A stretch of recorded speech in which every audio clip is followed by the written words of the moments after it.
Good morning. This hearing will come to order. I thank my colleagues and Mr. Kennedy for being here today. Mr. Kennedy, congratulations on your nomination. Throughout this process, Mr. Kennedy, you have been accessible to members and staff on both sides of the aisle and have demonstrated strong commitment to fulfilling the responsibilities of this role. The Department of Health and Human Services oversees our nation's largest healthcare programs, providing coverage for nearly 2 in every 5 Americans. Improving Medicare, Medicaid, and CHIP, among other initiatives, presents challenges, especially in the face of a rapidly aging population, stubbornly high costs, and persistent barriers to access. However, this also provides us an opportunity to deliver bold, transformative solutions. As a committee, we share a commitment to advancing common sense, bipartisan policies that improve the delivery of health care in this country. This committee has worked to realign incentives in the prescription drug supply chain, to enhance access in rural communities, to expand the availability of telehealth and improve the broken clinician payment structure. Across these and other issues, I look forward to working with the administration to continue pursuing meaningful reforms that serve the American people more effectively and more efficiently. Too often, patients encounter a healthcare system that is disjointed and is a dysfunctional maze. Complex and bureaucratic chutes and ladders have become the norm. Meanwhile, even as healthcare spending climbs, outcomes across a range of conditions continue to decline. Mr. Kennedy, if confirmed, you will have the opportunity to chart a new and better course for the federal approach to tackling both the drivers and the consequences of our ailing healthcare system. Your commitment to combating chronic conditions that drive healthcare costs will be critical to our success. Prioritizing disease prevention and addressing the factors that fuel conditions such as diabetes, cardiovascular disease, metabolic disease, Alzheimer's disease, COPD, and cancer will save lives, reduce costs, and build a healthier, stronger country. Private sector breakthroughs from groundbreaking cancer medications to curative gene therapies also offer hope. But misguided government initiatives and market volatility risk eroding American leadership in life-saving R&D. Your advocacy for healthcare transparency has the potential to empower consumers across the country, promoting competition to enhance quality while cutting excessive spending for patients and for taxpayers. Today's hearing will provide a forum to hear more about your vision, particularly for the federal programs under this committee's jurisdiction. Mr. Kennedy, you represent a voice for an inspiring coalition of Americans who are deeply committed to improving the health and well-being of our nation. Regardless of political party, everyone in this room shares a common recognition that our current system has fallen short, as well as a common desire to make our country healthier. I look forward to today's conversation as well as your testimony, Mr. Kennedy. And now I recognize Senator Wyden for his opening remarks. Thank you very much, Mr. Chairman. The question before the Finance Committee this morning is whether Robert F. Kennedy should be trusted with the health and well-being of the American people. Committee staff have examined thousands of pages of statements, books, and podcast transcripts in a review of his record. The receipts show that Mr. Kennedy has embraced conspiracy theories, quacks, charlatans, especially when it comes to the safety and efficacy of vaccines. He has made it his life's work to sow doubt and discourage parents from getting their kids life-saving vaccines. It has been lucrative for him and put him on the verge of immense power. This is the profile of someone who chases money and influence wherever they lead even if that may mean the tragic deaths of children and other vulnerable people. Now, Mr. Kennedy is fond of saying he's not making recommendations about whether parents should vaccinate their children. He's just asking questions and giving people choices.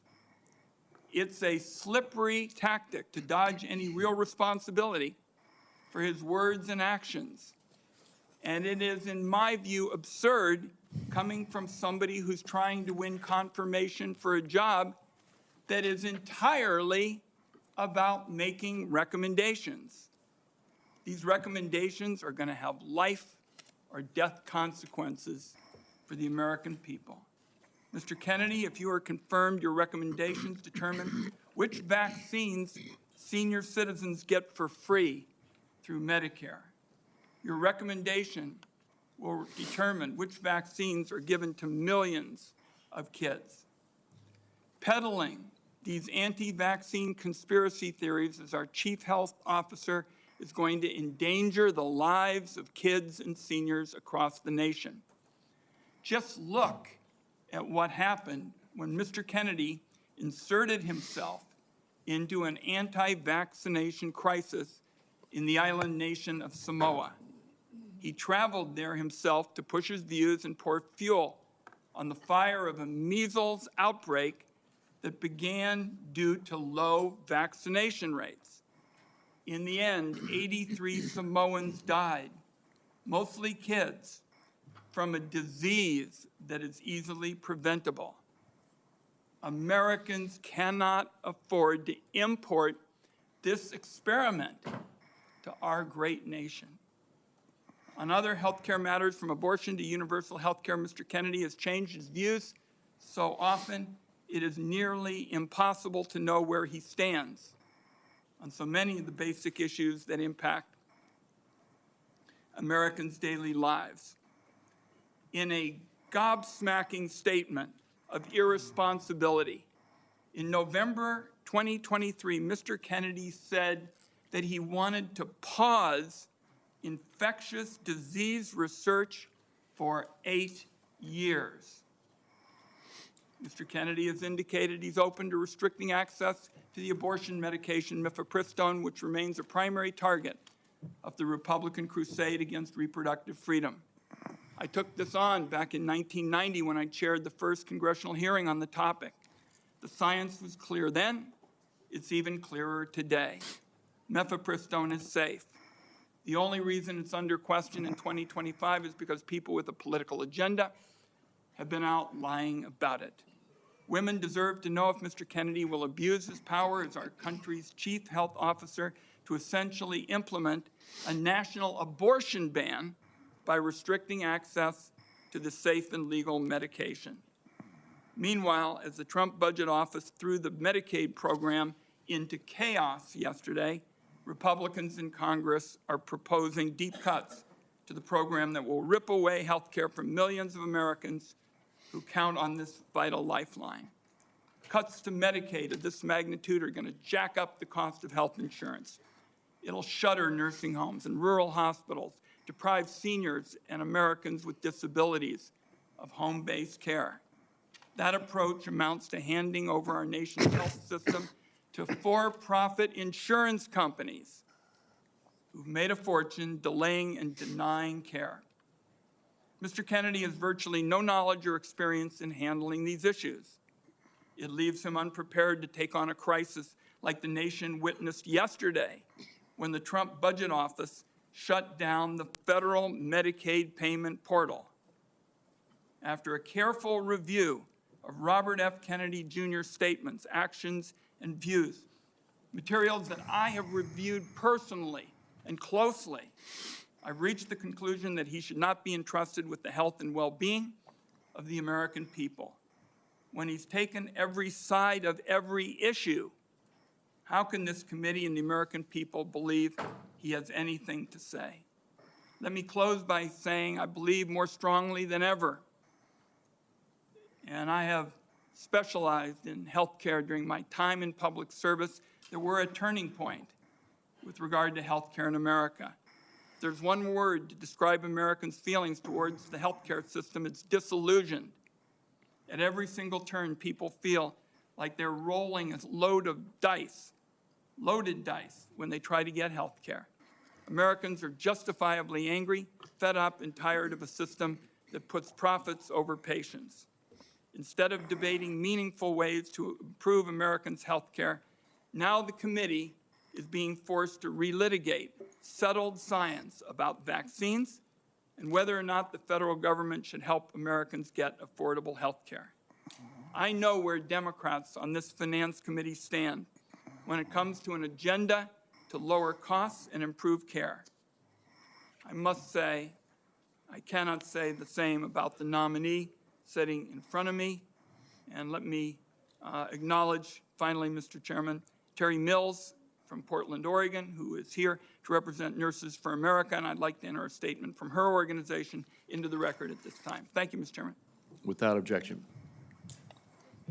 Thank you, Ranking Member Wyden. Mr. Kennedy, in a few moments, you will be given the opportunity to make your opening statement and respond to these attacks and other questions that the members of this committee have. I would say that with regard to the attack on Medicaid that we just heard, that was a false attack. It's been proven false overnight. The Medicaid portal is operating efficiently today and was never intended to be shut down. Would gentleman yield, since he's mentioned my name?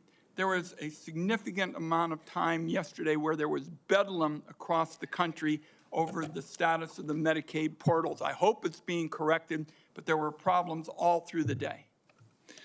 There certainly were attacks yesterday. The problem has been clarified and the Medicaid portal is fully operational as we speak. Mr. Kennedy, before I turn the time over to you to share your opening statement, I would like to give you a brief introduction. The son of Senator Robert F. Kennedy and nephew of President John F. Kennedy, Robert Kennedy Jr. has been an advocate for consumers since 1985. After graduating from Harvard University, Mr. Kennedy studied at the London School of Economics and received his law degree from the University of Virginia Law School and a master's degree in environmental law from Pace University. He has founded 2 advocacy groups and has spent the last 40 years working to restore and protect children's health. He was a former independent candidate in the 2024 presidential election, and President Trump nominated him this year to be in November of 2024 to be the HHS Secretary. In announcing his nomination, President Trump stated, "Mr. Kennedy will restore these agencies to the traditions of gold standard scientific research and beacons of transparency and end the chronic disease epidemic and make America great and healthy again." Before you give your opening statement, Mr. Kennedy, I have 4 obligatory questions that we ask all nominees before this committee. First, is there anything that you are aware of in your background that might present a conflict of interest with the duties of the office to which you have been nominated? All right. No, Mr. Chairman. Thank you. Do you know of any reason, personal or otherwise, that would in any way prevent you from fully and honorably discharging the responsibilities of the office to which you have been nominated? No, I do not. Do you agree without reservation to respond to any reasonable summons to appear and testify before any duly constituted committee of Congress if you are confirmed? Yes, I do. And finally, do you commit to providing a prompt response in writing to any questions addressed to you by any senator of this committee? Yes, I do. Thank you, Mr. Kennedy. And before you begin, if you would like to, you may introduce your wife and children. Yes. My wife, Cheryl Hines, is here. My daughter, Kit Kennedy, my son, Bobby Kennedy, his wife, Amaryllis Fox Kennedy, and my nephew, Jackson Hines, is here, too. We welcome you all. Thank you. You may proceed with your statement. Thank you, Mr. Chairman. Chairman Crapo, Ranking Member Wyden, and members of this distinguished committee, I'm humbled to be sitting here today as President Trump's nominee oversee the U.S. Department of Health and Human Services. I want to thank President Trump for entrusting me to deliver on his promise to make America healthy again. I also want to thank Cheryl and Kik and Bobby and all of my other children who are here today, and all the many members of my large extended family for the love that they have so generously shared. Ours has always been a family that has been involved in public service, and I look forward to continuing that tradition. My journey into the issue of health began with my career as an environmental attorney, working with hunters and fishermen and mothers in the small town in the Hudson Valley and along the Hudson River. I learned very early on that human health and environmental injuries are intertwined. The same chemicals that kill fish make people sick also. Today, Americans' overall health is in grievous condition. Over 70% of adults and a third of children are overweight or obese. Diabetes is 10 times more prevalent than it was during the 1960s. Cancer among young people is rising by 1 or 2% a year. Autoimmune diseases, neurodevelopmental disorders, Alzheimer's, asthma, ADHD, depression, addiction, and a host of other physical and mental health conditions are all on the rise, some of them exponentially. The United States has worse health than any other developed nation, yet we spend more on health care, at least double, and in some cases triple, as other countries. Last year, we spent $4.8 trillion, not counting the indirect costs of missed work. That's almost a fifth of GDP. It's tantamount to a 20% tax on the entire economy. No wonder America has trouble competing with countries that pay a third of what we do for health and have better outcomes and a healthier workforce. But I don't want to make this too much about money. It's the human tragedy that moves us to care. President Trump has promised to restore America's global strength and to restore the American dream, but he understands we can't be a strong nation when our people are so sick. A healthy person has 1,000 dreams. A sick person has only one. Today, over half of our countrymen and women are chronically ill. When I met with President Trump last summer, I discovered that he has more than just concern for this tragic situation, but genuine care. President Trump is committed to restoring the American dream, and 77 million Americans delivered a mandate to him to do just that, due in part to the embrace and elevation of the Make America Healthy Again movement.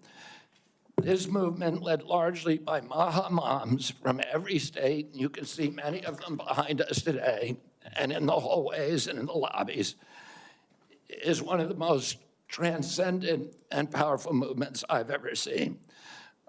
I promise President Trump that if confirmed, I will do everything in my power to put the health of Americans back on track. And I've been greatly heartened to discover a deep level of care among members of this committee, too, both Democrats and Republicans. I came away from our conversations confident that we can put aside our divisions for the sake of a healthier America. For a long time, the nation has been locked in a divisive healthcare debate about who pays. Well, when healthcare costs reach 20%, there are no good options, only bad ones. Shifting the burden around between government and corporations and insurers and providers and families is like rearranging deck chairs on the Titanic. Our country will sink beneath a sea of desperation and debt if we don't change the course and ask, why are healthcare costs so high in the first place? The obvious answer is chronic disease. The CDC says 90% of healthcare spending goes toward managing chronic disease, which hits lower-income Americans the hardest. The president's pledge is not to make some Americans healthy again, but to make all of our people healthy again. There is no single culprit in chronic disease. Much as I have criticized certain industries and agencies, President Trump and I understand that most of their scientists and experts genuinely care about American health.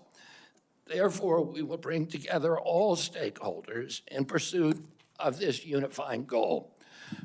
Before I conclude, I want to make sure the committee is clear about a few things. News reports have claimed that I'm anti-vaccine or anti-industry. I am neither. I am pro-safety. We'll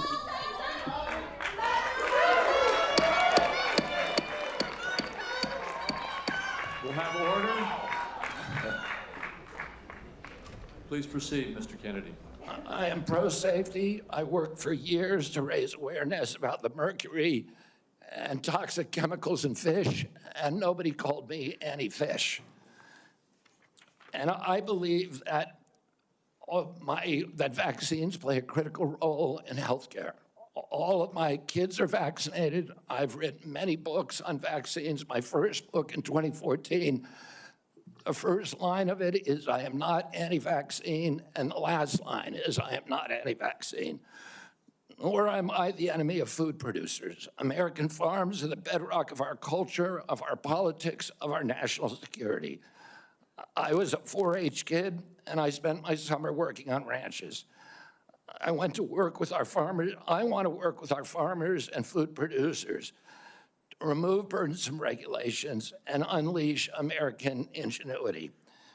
MAHA simply cannot succeed without a partnership, a full partnership of American farmers. In my advocacy, I've often disturbed the status quo by asking uncomfortable questions. Well, I'm not going to apologize for that. We have massive health problems in this country that we must face honestly. And the first thing I've done every morning for the past 20 years is to get on my knees and pray to God that he would put me in a position to end the chronic disease epidemic and to help America's children. That's why I'm so grateful to President Trump for the opportunity to sit before you today and seek your support and partnership in this endeavor. I will conclude with a promise. The members of this committee, to the President, and to all the tens of millions of parents across America, especially the moms, who have propelled this issue to center stage. Should I be so privileged as to be confirmed, we will make sure our tax dollars support healthy foods. We will scrutinize the chemical additives in our food supply. We will remove financial conflicts of interest from our agencies. We will create an honest, unbiased, gold standard science at HHS, accountable to the President, to Congress, and to the American people. We will reverse the chronic disease epidemic and put the nation back on the road to good health. Thank you. Thank you, Mr. Kennedy.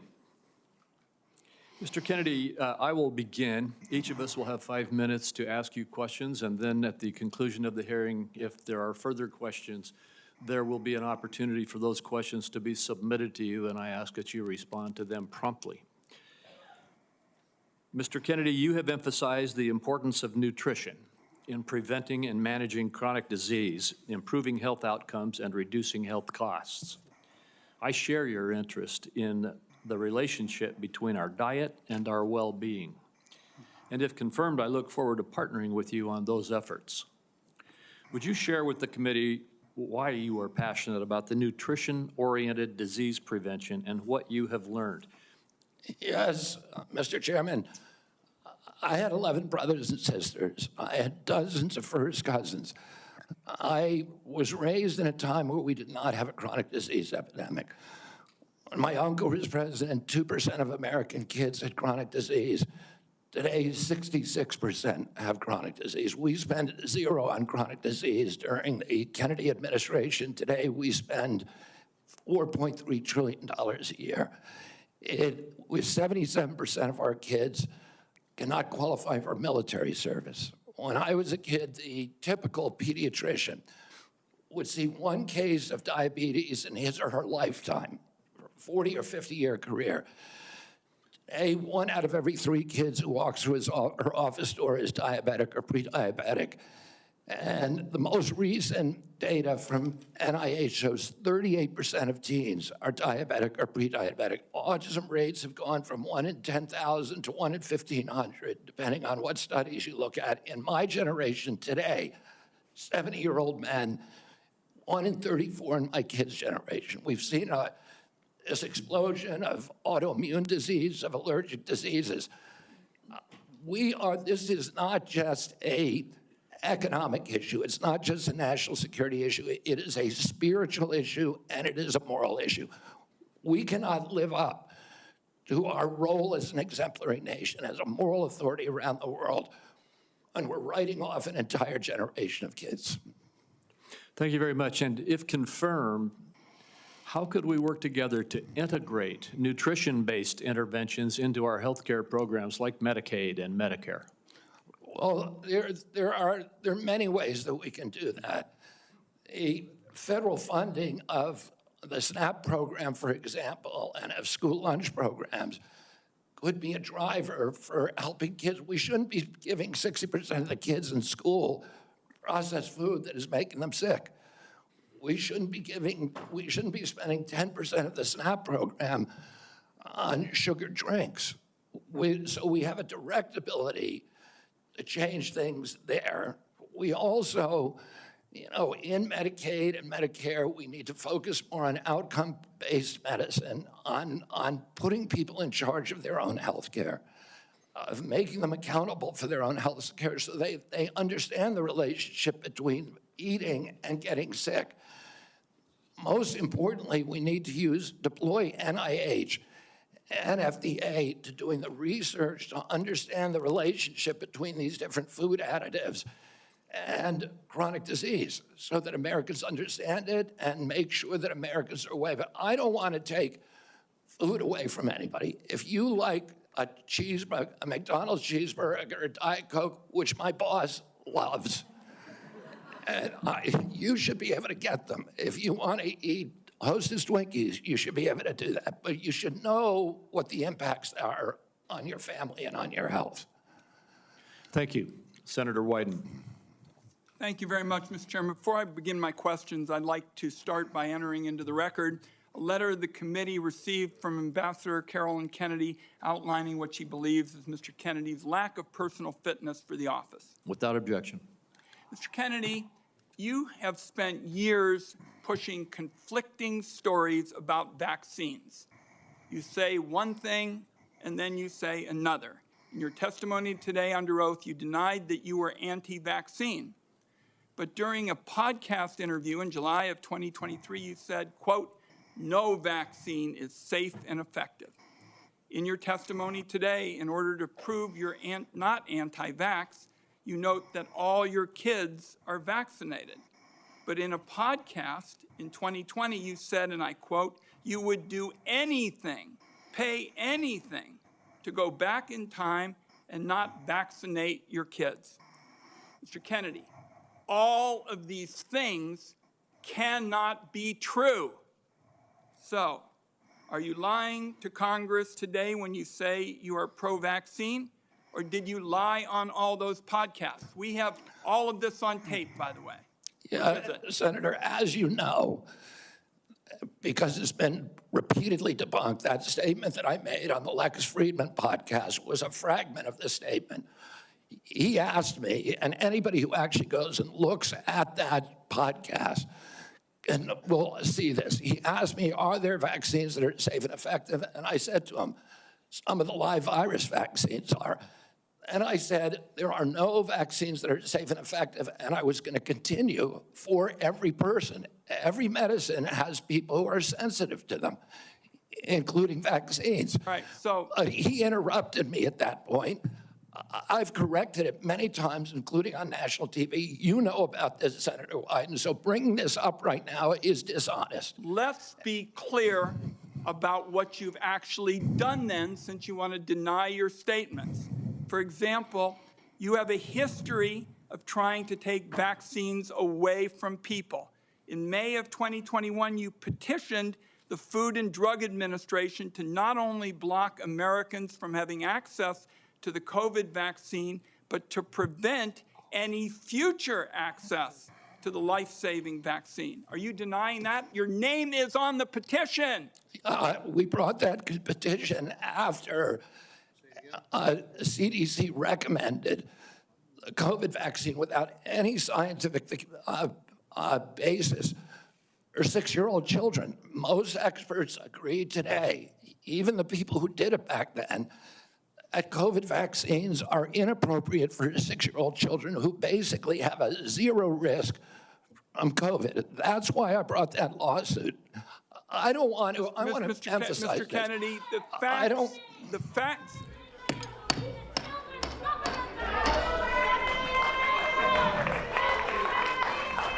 The committee will be in order. And to the audience. Hold on for a second, Mr. Kennedy. To the audience. Comments from the audience are inappropriate and out of order. And if there are any further disruptions, the committee will recess until the police can restore order. Please follow the rules of the committee.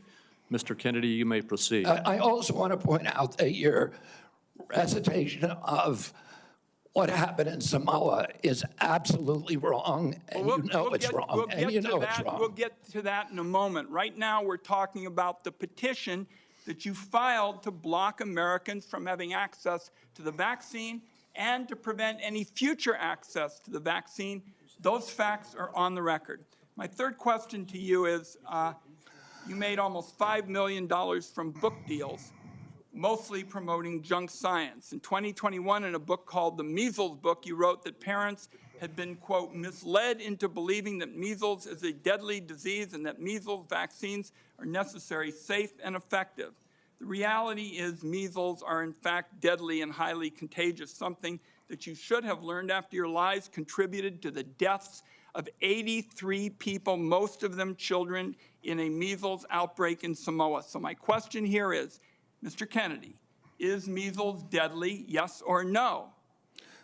The death rate from measles historically in this country in 1963, the year before the introduction of the vaccine, was 1 in 10,000. Let me explain what happened in Samoa.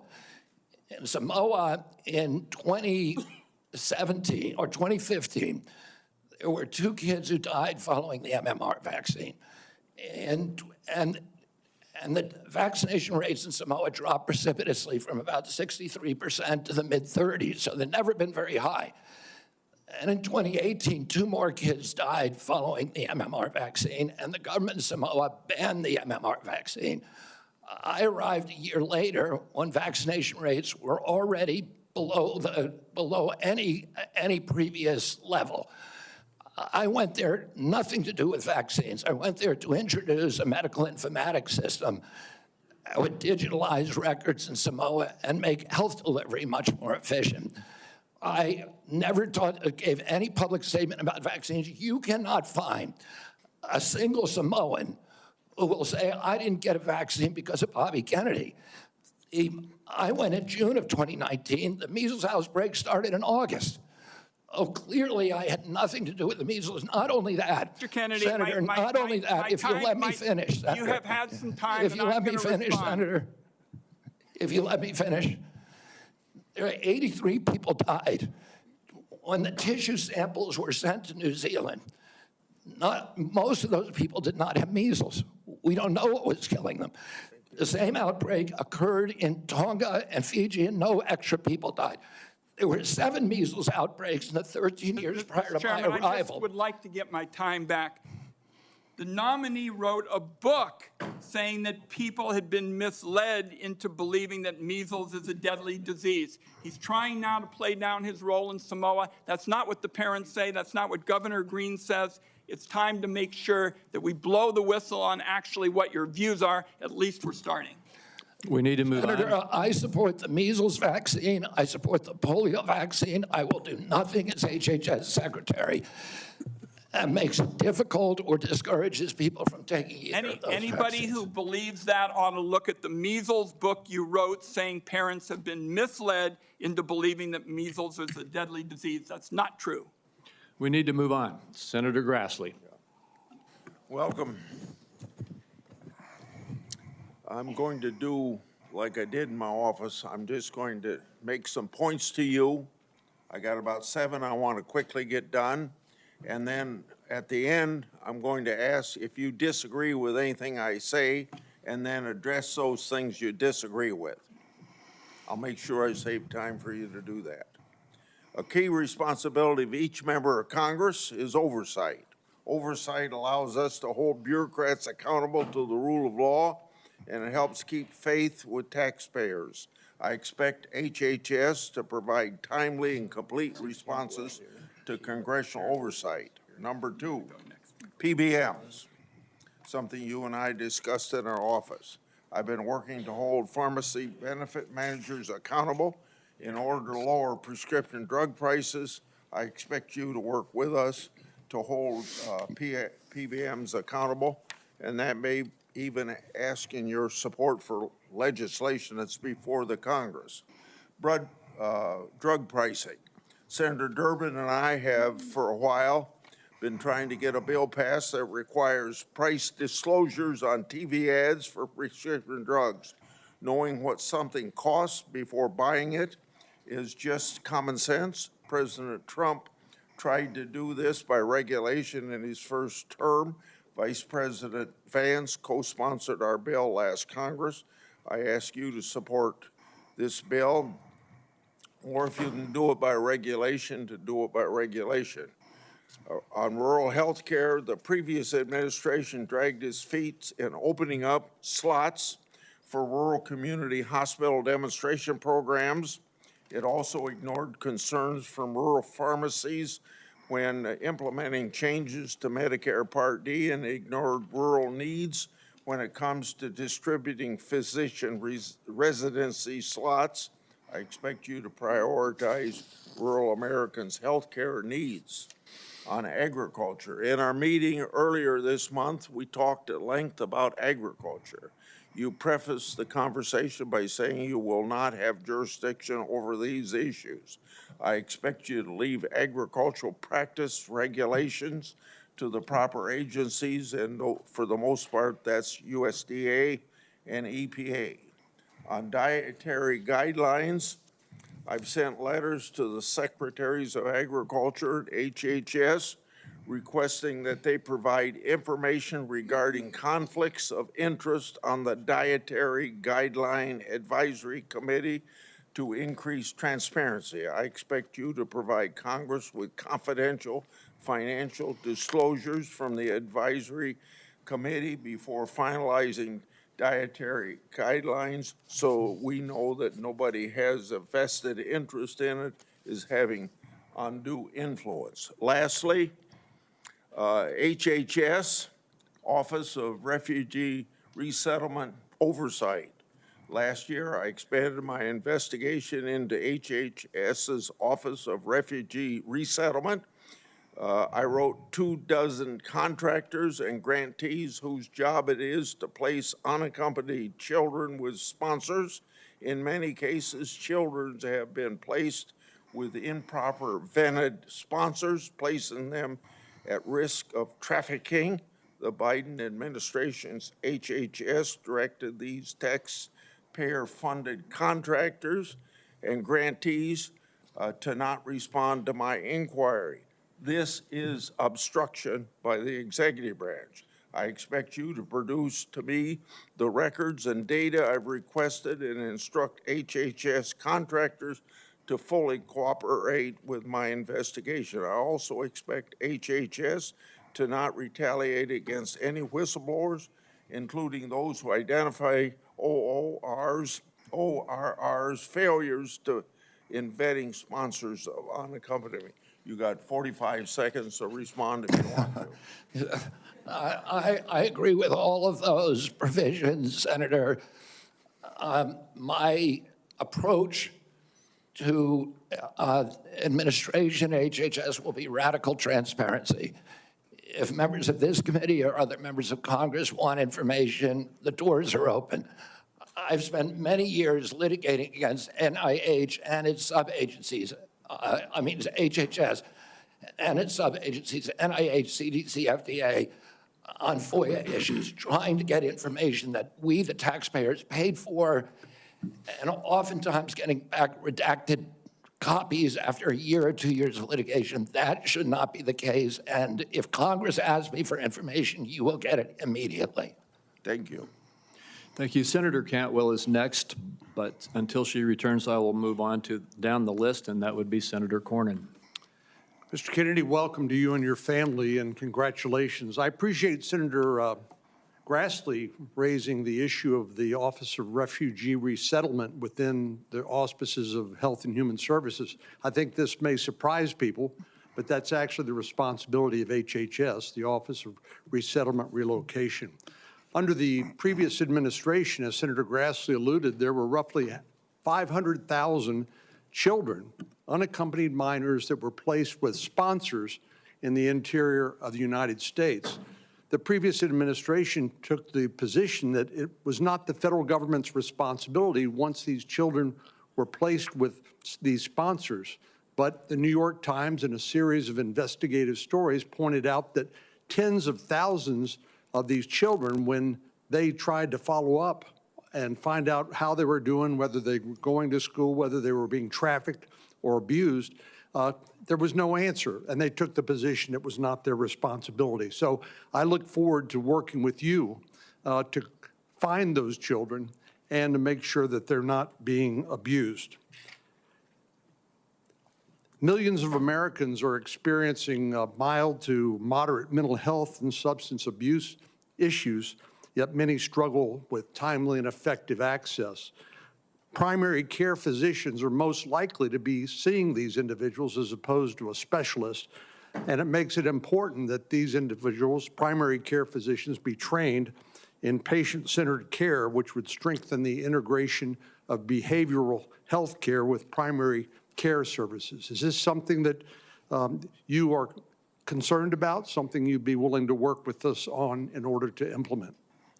Yes, Senator, and let me just reassure you that President Trump has personally spoken to me about locating those 300,000 children who disappeared over the last 4 years. I don't think anybody has a fully accurate number, but it's hundreds of thousands, I agree.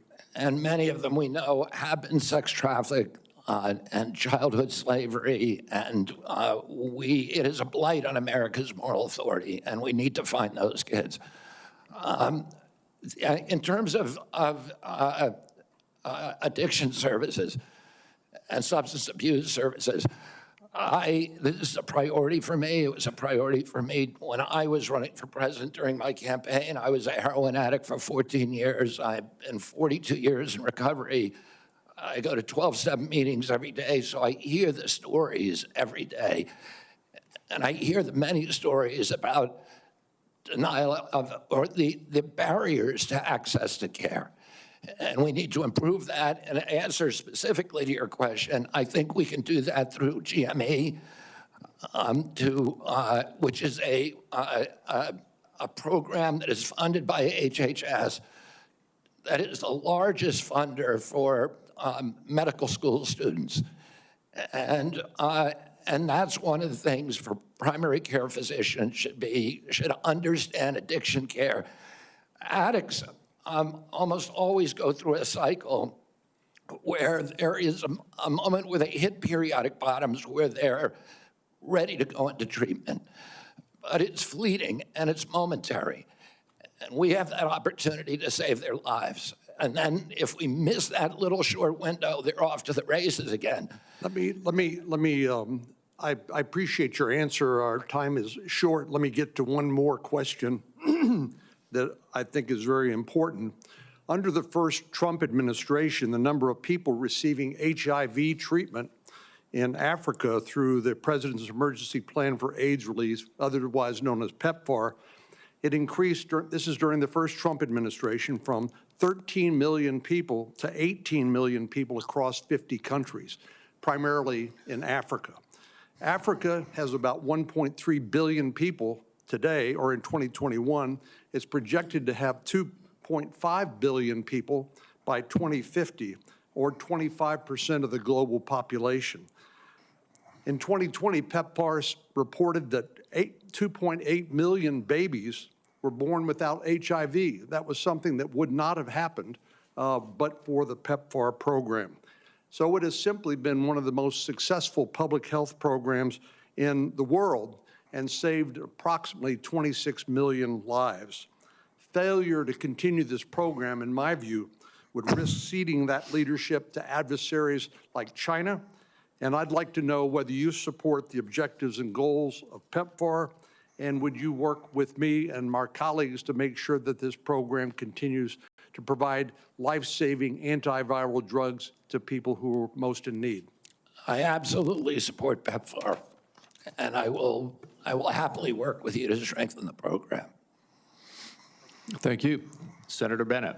Thank you, Mr. Chairman. Thank you, Mr. Kennedy, for being here this morning. And I think that, Mr. Chairman, we are truly through the looking glass this morning here in the U.S. Senate, and this committee is being asked to fulfill a really important responsibility, which is to decide whether to confirm Mr. Kennedy to one of the most important health care jobs in America. And the reason I think it's so important is for many of the reasons you said in your opening statement, which is that we live in the richest country in the world, and we have some of the worst health outcomes of any industrialized country in the world. We live in the richest country in the world, and we have some of the lowest life expectancy rates of anybody in the industrialized world. I was a school superintendent before I was in this job, Mr. Chairman, and I can tell you that Mr. Kennedy's right, you know, that when I look at the kids in the Denver public schools, if we don't change the way we eat in this country, 40% of them are going to suffer adult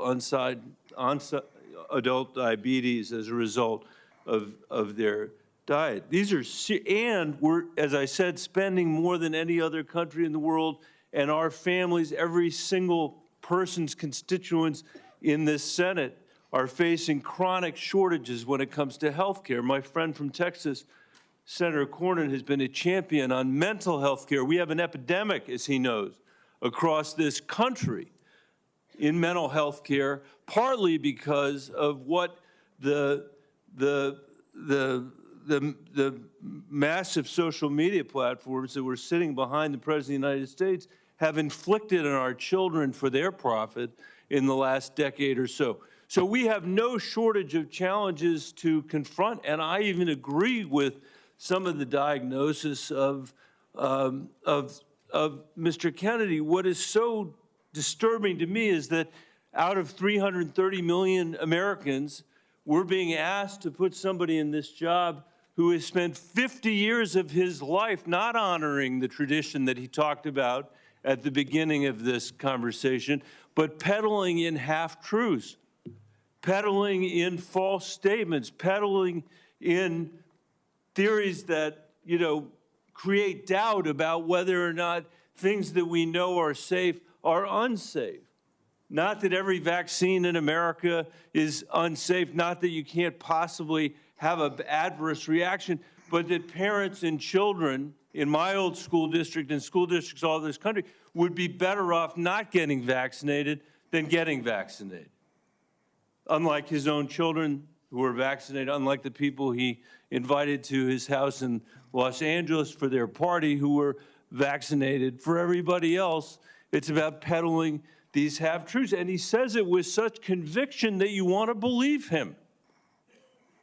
And Mr. Kennedy, I just have there are many, many things in the record, but I hope that you could answer these questions yes or no. I've tried to ask these in a manner that's faithful to what you actually said, because I didn't want to have a debate about whether you actually said them. So I'm asking you yes or no, Mr. Kennedy. Did you say that COVID-19 was a genetically engineered bioweapon that targets black and white people, but spared Ashkenazi Jews and Chinese people? I didn't say it was deliberately targeted. I just quoted an NIH-funded and NIH published study. Did you say that it targets black and white people but spared Ashkenazi Jews? I quoted a Chinese? study, Your Okay. Honor. I quoted So an NIH study that showed that I'll take that as a certain yes. races I have are to move on, disproportionately- I have to move on. Did you say that Lyme disease is highly likely a materially engineered bioweapon? I made sure I put in the highly likely. Did you say Lyme disease is a highly likely militarily engineered bioweapon? I probably did say that. Did you say that? And that's what the developer of I Lyme want all disease of our said. colleagues to hear it, Mr. Kennedy. I want them to hear it. You said yes. Did you say that exposure to pesticides causes children to become transgender? No, I never said that. Okay, I have the record that I'll give to the chairman, and he can make his judgment about what you said. Did you write in your book, and it's undeniable, that African AIDS is an entirely different disease from Western AIDS? Yes or no, Mr. Kennedy? I'm not sure if I made that. Okay, I'll give it to the chairman, Mr. Kennedy. And my final question, did you say on a podcast, and I quote, "I wouldn't leave abortion, to the states. My belief is we should leave it to the woman. We shouldn't have the government involved, even if it's full term." Did you say that, Mr. Kennedy? Senator, I believe that every abortion is a tragedy. Did you say it, Mr. Kennedy? This believe- matters. It doesn't matter what you come here and say that isn't true, that's not reflective of what you really believe, that you haven't said over decade after decade after decade, because unlike other jobs we're confirming around this place, this is a job where it is life and death for the kids that I used to work for in the Denver public schools and for families all over this country that are suffering from living in the richest country of the world that can't deliver basic health care and basic mental health care to them. It's too important for the games that you're playing, Mr. Kennedy. And I hope my colleagues will say to the president, I have no influence over him. I hope my colleagues will say to the president, out of 330 million Americans, we can do better than this. Thank you. We need to move on. Senator Cassidy. Mr. Kennedy, President Trump has sworn to protect Medicare. Republicans are exploring reforms to Medicaid that could help pay for Trump administration priorities. With this context, what will you do about dual eligibles? About, Dual eligibles. well, dual eligibles are not right now served very well under the system. Those are people who are eligible for both Medicaid and Medicare.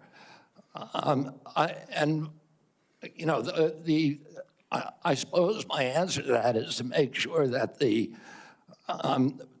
programs are consolidated, that they're integrated, and the care is integrated. I look forward to working with you, Dr. Cassidy, on making sure that we take good care of people who are Thank you. dual eligible. And how do you propose that we integrate those programs? Does Medicare pay more, Medicare pay less, Medicaid pay more, Medicaid pay less? How do we do that? Well, I'm not exactly sure because I'm not in there. I mean, it is difficult to integrate them because Medicare is under fee-for-service. It's paid for by employer taxes. Medicaid is fully paid for by the federal government, and it's not fee-for-service. So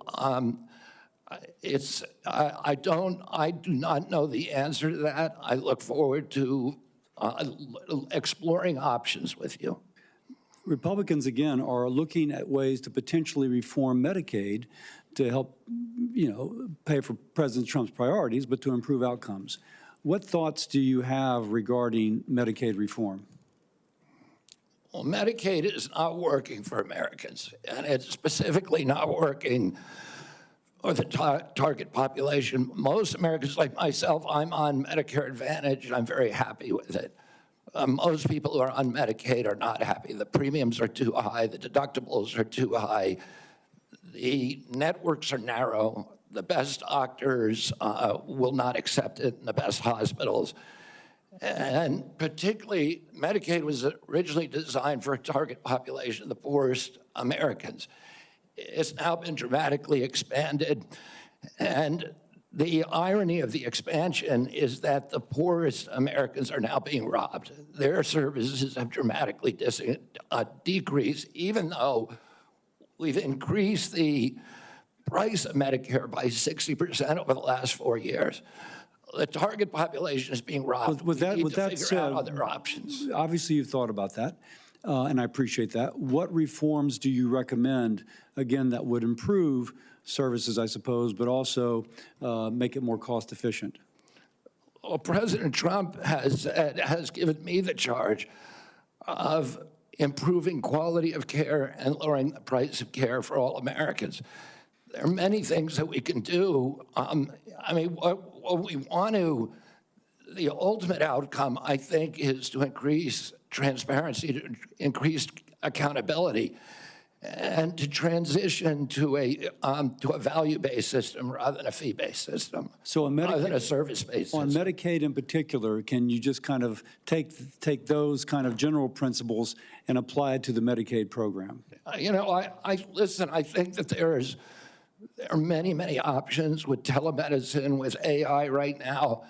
And, you know, there's including direct primary care systems. We're seeing that movement grow across the country. There's one of the largest providers. So going back to Medicaid though, and speaking of these specific advances, what reforms are you proposing with these ideas vis-a-vis Medicaid? Well, I don't have a broad proposal for dismantling the program. Of course not saying that. I think what we need to do is we need to experiment with pilot programs in each state. We need to keep our eye on the ultimate goal, which is value-based care, which is transparency, accountability, access. And one more thing, going back to Medicare, you mentioned you're an MA.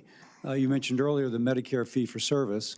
Do you have any kind of thoughts as to whether or not patients on fee-for-service should move into MA, or how should we handle that? Whether patients who are on Medicare fee-for-service. And traditional Medicare? Yes. That's their choice right now. I mean, we have, I think, 32 million Americans, or 30 million Americans on Medicare, on traditional Medicare, and then another 34 on Medicare Advantage, roughly half and half. And I think more people would rather be on Medicare Advantage because it offers very good services, but people can't afford it. It's much more expensive. In answer to your first question, there are all kinds of exciting things that we can be doing, including cooperatives, which President Trump has supported, including health savings accounts, which President Trump has supported. All of these things to make people more accountable for their own health. And so we'd bring the cooperatives and the health savings accounts into Medicare and Medicaid? Exactly. We try to increase those, the use of those, and to direct primary care, to continue to transition into a value-based program that is private. Americans don't, by and large, do not like the Affordable Care Act. People are on it. They don't like Medicaid. They like Medicare. And they like private insurance. We need to listen to what they would prefer to be on private insurance. Most Americans, if they can afford to be, will be on private insurance. We need to figure out ways to improve care, particularly for elderly, for veterans, for the poor in this country. And Medicaid, the current model is not doing that. I would ask, any of the Democrats who are chuckling just now, do you think all that money, the $900 billion that we're sending to Medicaid every year, has made Americans healthy? Do we think it's working for anybody? Are the premiums low enough? We do need to move on. Senator Warner. Well, I got to tell you, for literally hundreds of thousands of Virginians, Medicaid is what prevents them from health crises on a daily and weekly basis. And some imaginary new plan And if there was a new plan that was to be the basis of what Trump was going to do in repealing Obamacare, I would have thought by now we'd have seen it. I got to tell you, listen. Senator, can I reply to that? Senator, Mr. Kennedy, I got questions. I appreciate our visit. I know you take your views seriously, and I don't reflexively vote. I voted for 4 of President Trump's nominees already. Got a lot of grief from folks on this panel.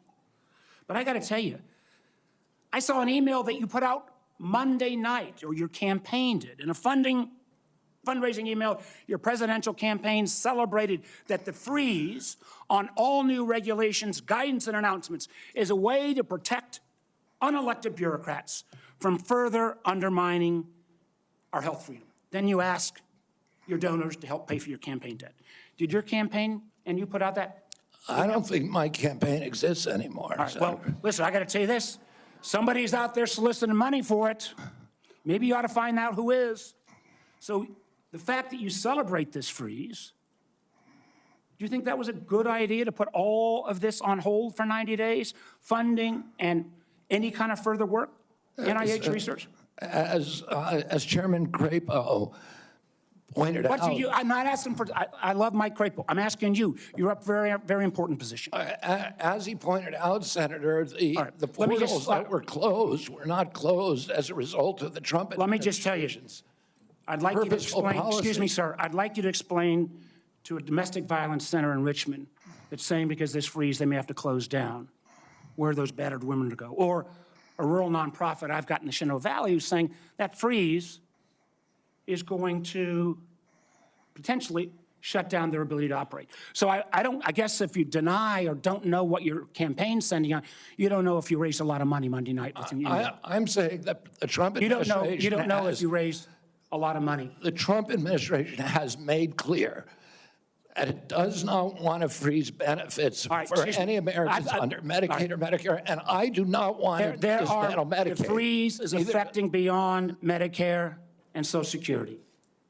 I would hope you would have known that to be able to answer some of this. Now, you've said publicly you want to immediately get rid of 600 NIH workers on job one, on day one. When we had our meeting, you said you'd actually like to get rid of 2,200 people from HHS. Which offices are you going to start cutting and riffing these 2,200 workers from? Senator, there's 200 political appointees that are changed during every administration. So if you got rid of those 200 political appointees, you're not going to replace them with your political appointees? Well, President Biden this year changed 3,000 employees at HHS. 3,750 at NIH. You're 2,200. What departments are you going to pick them from? Well, the same as President Biden did when he changed 3,000 out. Let me just, I'm down to a minute 30. The chairman's been generous with colleagues on both sides. I may have to go a couple minutes over. But let me just say, so let's just answer. This would be, I hope, since you're asking to become the top healthcare official in the United States in terms of HHS, huge ramifications, and part of this job is to be the senior advisor to the president on health issues. So when we're looking at this purge and we're looking at laying off workers, when we're looking at potentially the president's illegal offer to try to buy out federal employees, which I would say to any federal employees, think twice. Has this individual in his business world ever fulfilled his contracts or obligations to any workers in the past? But if you are in this position, will you pledge that you will not fire federal employees who work on food safety, work on trying to preventing things like salmonella? Senator, there are 91,000 employees. So that I take that as that's a simple yes, and I'm going to take that as a no. Run that agency I take that as a no. Will you actually? We talked about protecting Americans from cyber criminals, something we need to do a lot more on. Will you commit not to fire anyone in the health arena who currently works on protecting Americans from cyber attacks in their healthcare files? I will commit to not firing anybody who's doing their job. Based on your opinion, based upon your opinion, or your political agenda, or Mr. Trump's political agenda? Based upon my opinion. So I guess that means a lot of the folks who've had any type of views on vaccines will be out of work. Will you freeze grant funding for community health centers?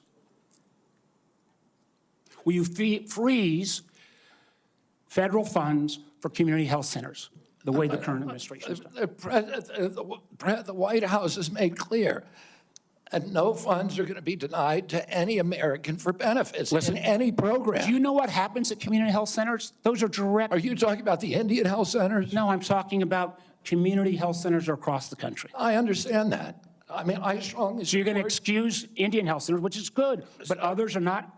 They're going to get their funds frozen.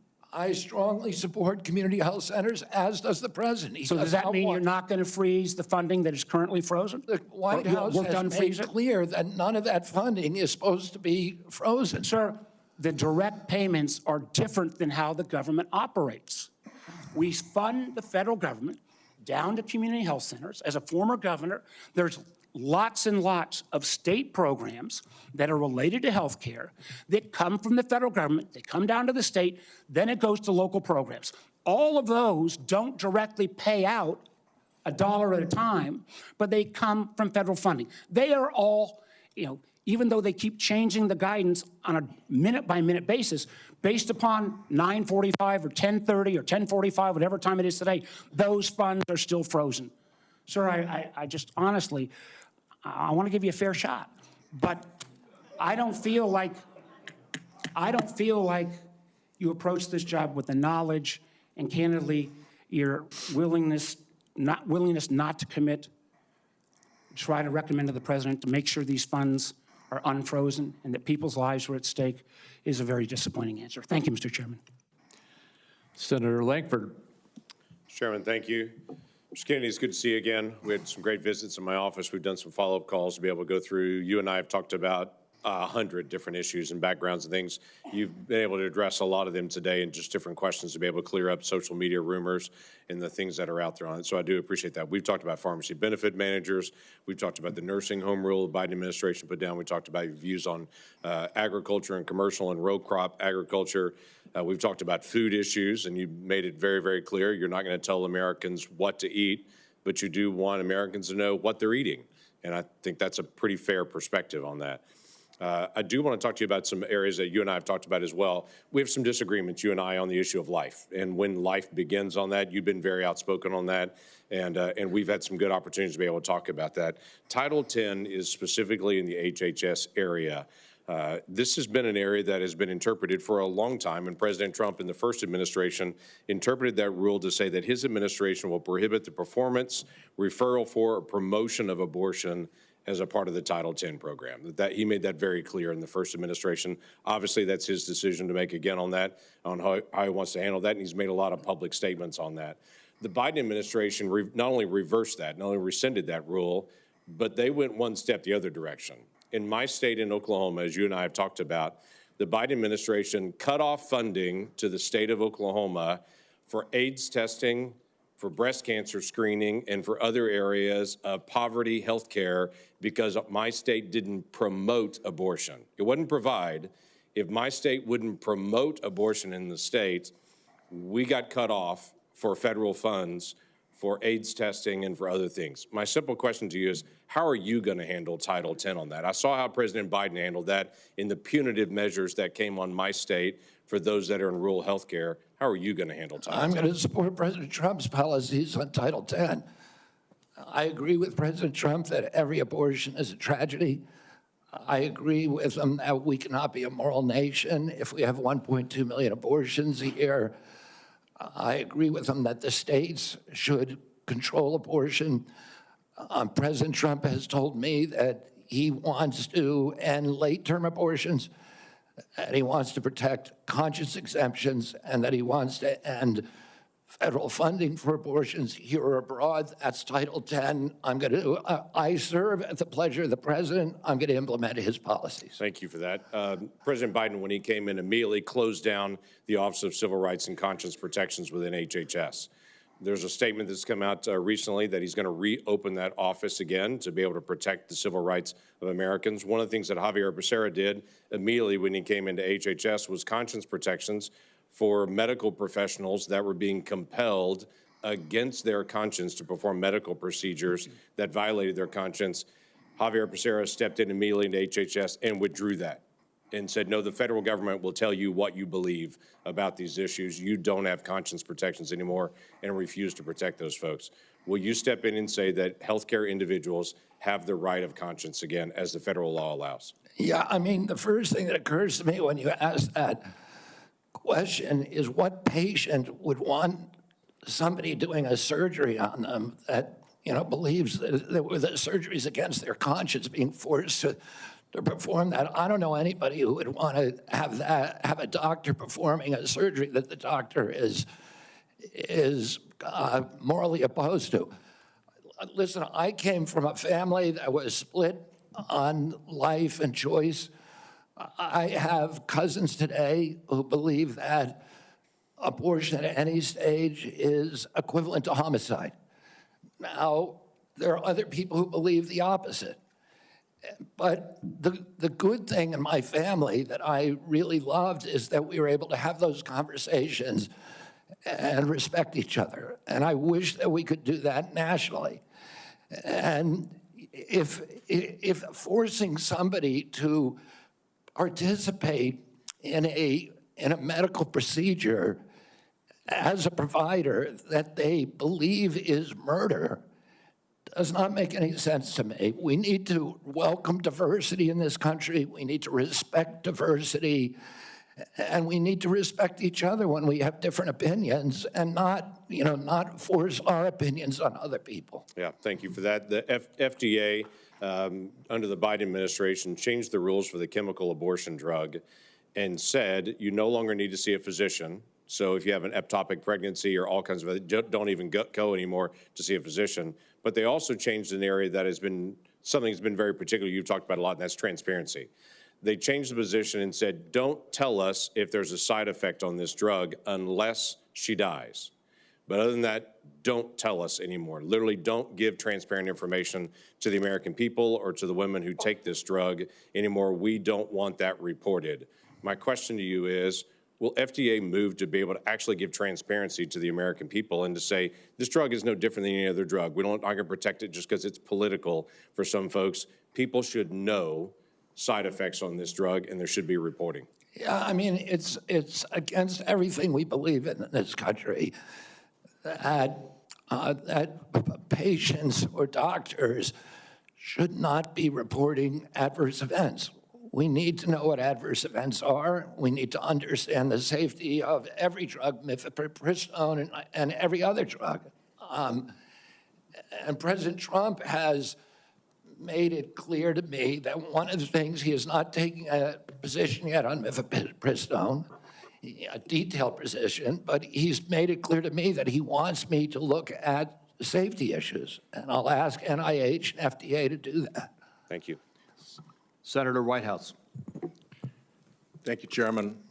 Mr. Kennedy, I only have 5 minutes with you, and I've got a lot of experience with CMS, so you're just going to have to listen. 2 things. One, if you want to move from advocacy to public responsibility, Americans are going to need to hear a clear and trustworthy recantation of what you have said on vaccinations, including a promise from you never to say vaccines aren't medically safe when they in fact are, and making indisputably clear that you support mandatory vaccinations against diseases where that will keep people safe. You're in that hole pretty deep. We've just had a measles case in Rhode Island, the first since 2013, and frankly, you frighten people. 2, I want to air harms that Rhode Island has experienced from a remorseless, senseless CMS bureaucracy. CMS has for years maintained a reimbursement system that the bureaucracy could never explain, never justify, that persistently pays Rhode Island providers less than neighboring Massachusetts and Connecticut providers, a differential of 23 and 26% in our regional healthcare market. The Pending Ahead program can begin to remedy this, at least for value-based care, and it must. There has to be payment parity in the region. Rhode Island's healthcare system is bleeding out because we aren't paid what neighboring hospitals and doctors are paid. And the one act CMS took on this years ago was to make it worse. The CMS bureaucracy has also attacked one of the best accountable care organizations in the country, Rhode Island's Integra family doctors. Tried to throw them off the shared savings program because they said Integra, years ago, briefly, fell 137 patients short of the 5,000 patients that ACOs need. CMS wouldn't listen until a court found that to be unjustified, likely illegal, irreparable harm to this high-performing ACO and its patients, and contrary to the public interest. That must stop. Last, CMS has refused to approve waivers granted elsewhere for Rhode Island from rules that are stupid for Medicare patients who are nearing the end of their days. Here's what families see. Granny is home dying. She needs to transfer to a nursing home, and Medicare insists on putting her 3 days and 2 nights in a hospital. Expensive, frightening to Granny and the family, and stupid. Granny's home dying and can't get palliative and curative care together. Inhumane and stupid.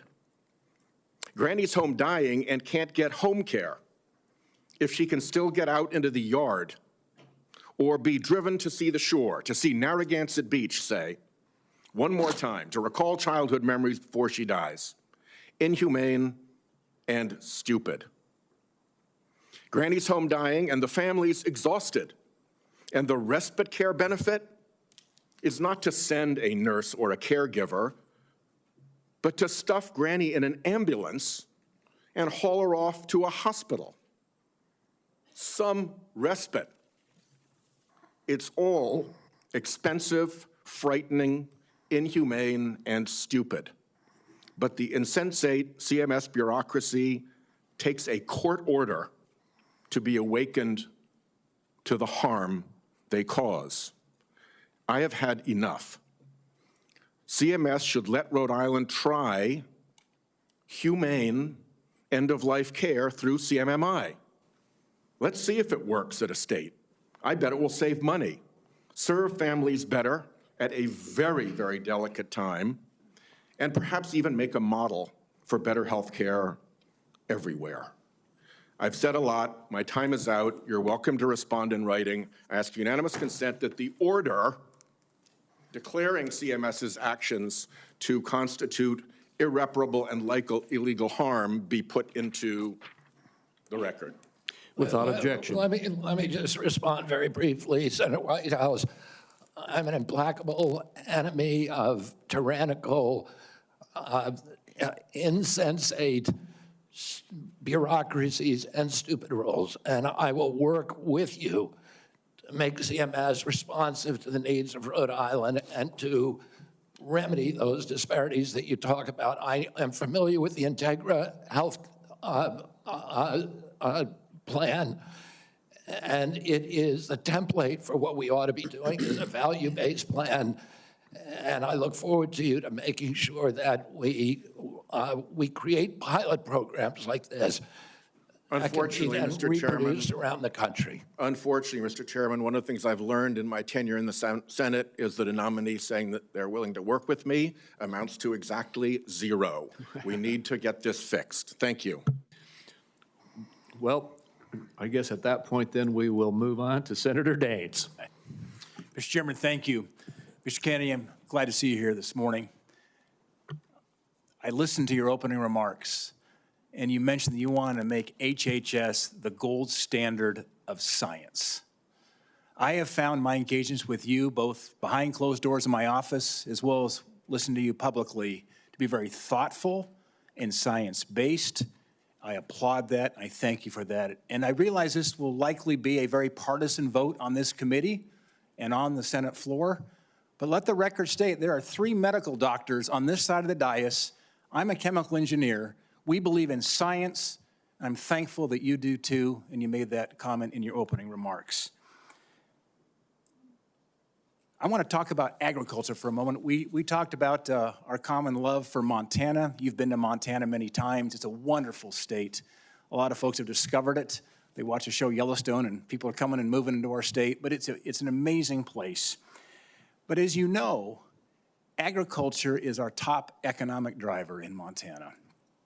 We produce some of the highest quality crops, the best livestock in the country and the world. Our farmers and our ranchers are truly some of the most effective environmental stewards in ensuring we have a safe food supply chain in the world. I share your view that protecting the integrity and safety of our food supply is of utmost importance. I appreciate the research happening in places like Montana State University to help farmers produce resilient, healthy, and safe crops, as well as their agricultural practices. You mentioned you were a 4-H kid growing up. I think our 4-H kids and our FFA kids are some of the best kids in America. My question for you, Mr. Kennedy, is if confirmed, as I'm listening to my farmers and ranchers talk about the future, will you commit to working collaboratively with partners at USDA, at the relevant federal agencies, as well as our Montana farmers and ranchers before implementing any policy that might affect or impact food supply? Absolutely will make that commitment. I have, as I shared with you, a personal commitment and a long career working with farmers. I want to make sure I understand the very, very narrow margins, the slim margins that American farmers and ranchers are dealing with. And I don't want, under my watch, a single farmer to have to leave his farm for economic reasons or for regulatory or bureaucratic reasons while I serve, if I'm privileged to serve, to be confirmed as HHS Secretary. Even more important, President Trump has a very, very strong commitment to farmers. President Trump is probably historically, in modern history, the best farm president in our history. Farm income spiked for the first time in decades under his last administration. He got solid support from farmers across the country. Farm country is Trump country. Farmers across the country supported him during this election. He has specifically instructed me that he wants farmers involved in every policy, and that he wants me to work with Brooke Rollins at USDA to make sure that we preserve American farmers, that all of our policies support them. Mr. Kennedy, thank you. And if confirmed, I look forward to having you and Brooke Rollins out to Montana to spend some time with you. our You have farmers. my commitment to come there anytime, particularly during ski season or hunting season. Deal. I want to shift gears for a moment. As we discussed in the meeting we had in my office, mifepristone was approved in 2000. The FDA has been under scrutiny and brought to court for failure to properly assess this drug, as well as subsequent deregulations Senator Langford described that have occurred over the past 25 years. Some of these deregulations included ending the requirement that these drugs be prescribed by a doctor, ending reporting requirements for adverse events, and allowing these pills to be obtained through the mail. In fact, the FDA's own prescribing label mentioned that 3 to 5% of women taking this drug end up in the emergency room. My question is, if confirmed as Secretary of HHS, will you commit to working with the FDA Commissioner to review these deregulatory actions that are threatening the safety of women? I Sorry, Senator.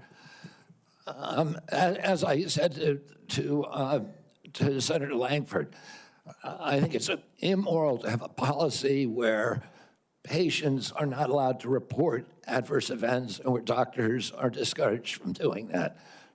President Trump has asked me to study the safety of mifepristone. He has not yet taken a stand on how to regulate it. Whatever he does, I will implement those policies, and I will work with this committee, make those policies make sense. Thank you, Mr. Kennedy. Senator Hassan. Thank you, Mr. Chair and Ranking Member Wyden, and welcome, Mr. Kennedy, and to your family as well. I want to start with a couple of concerns I have, and just briefly on Medicaid. States share in the funding of Medicaid. Millions of disabled children in this country are alive because of Medicaid. Millions of people with addiction in this country are in recovery because of the services provided to them by Medicaid. And millions of chronically ill people who, until Medicaid expansion was enacted, who couldn't get health care and therefore couldn't work because they were too sick, got health care through Medicaid expansion, then went back to work, and now they're on private insurance. So those are some facts about Medicaid that you might want to brush up on. Now, I'm also extremely concerned about your endorsement of radical fringe conspiracies that, if implemented at HHS, would put American families' lives at risk. Vaccines are one of our greatest public health triumphs. And you don't need, I'm not talking about abstract medical science. One of the people who helped raise me was my grandfather, who was a pediatrician. He practiced medicine in this country from 1921 until the mid-1980s. And I heard details about the difference those vaccines made in saving lives in the children who were under his care. Vaccination has helped to eradicate many deadly diseases in the United States, including polio and smallpox, something we should be proud of as Americans. I am extremely concerned that as Secretary, you would be able to halt critical vaccine research and to exploit parents' natural worries by advising them not to vaccinate their children. This will lead to more children getting sick, and some will even die. Before the measles vaccine, about 500 American children died a year from measles. This is too much of a risk for our country, and there is no reason that any of us should believe that you have reversed the anti-vaccine views that you have promoted for 25 years.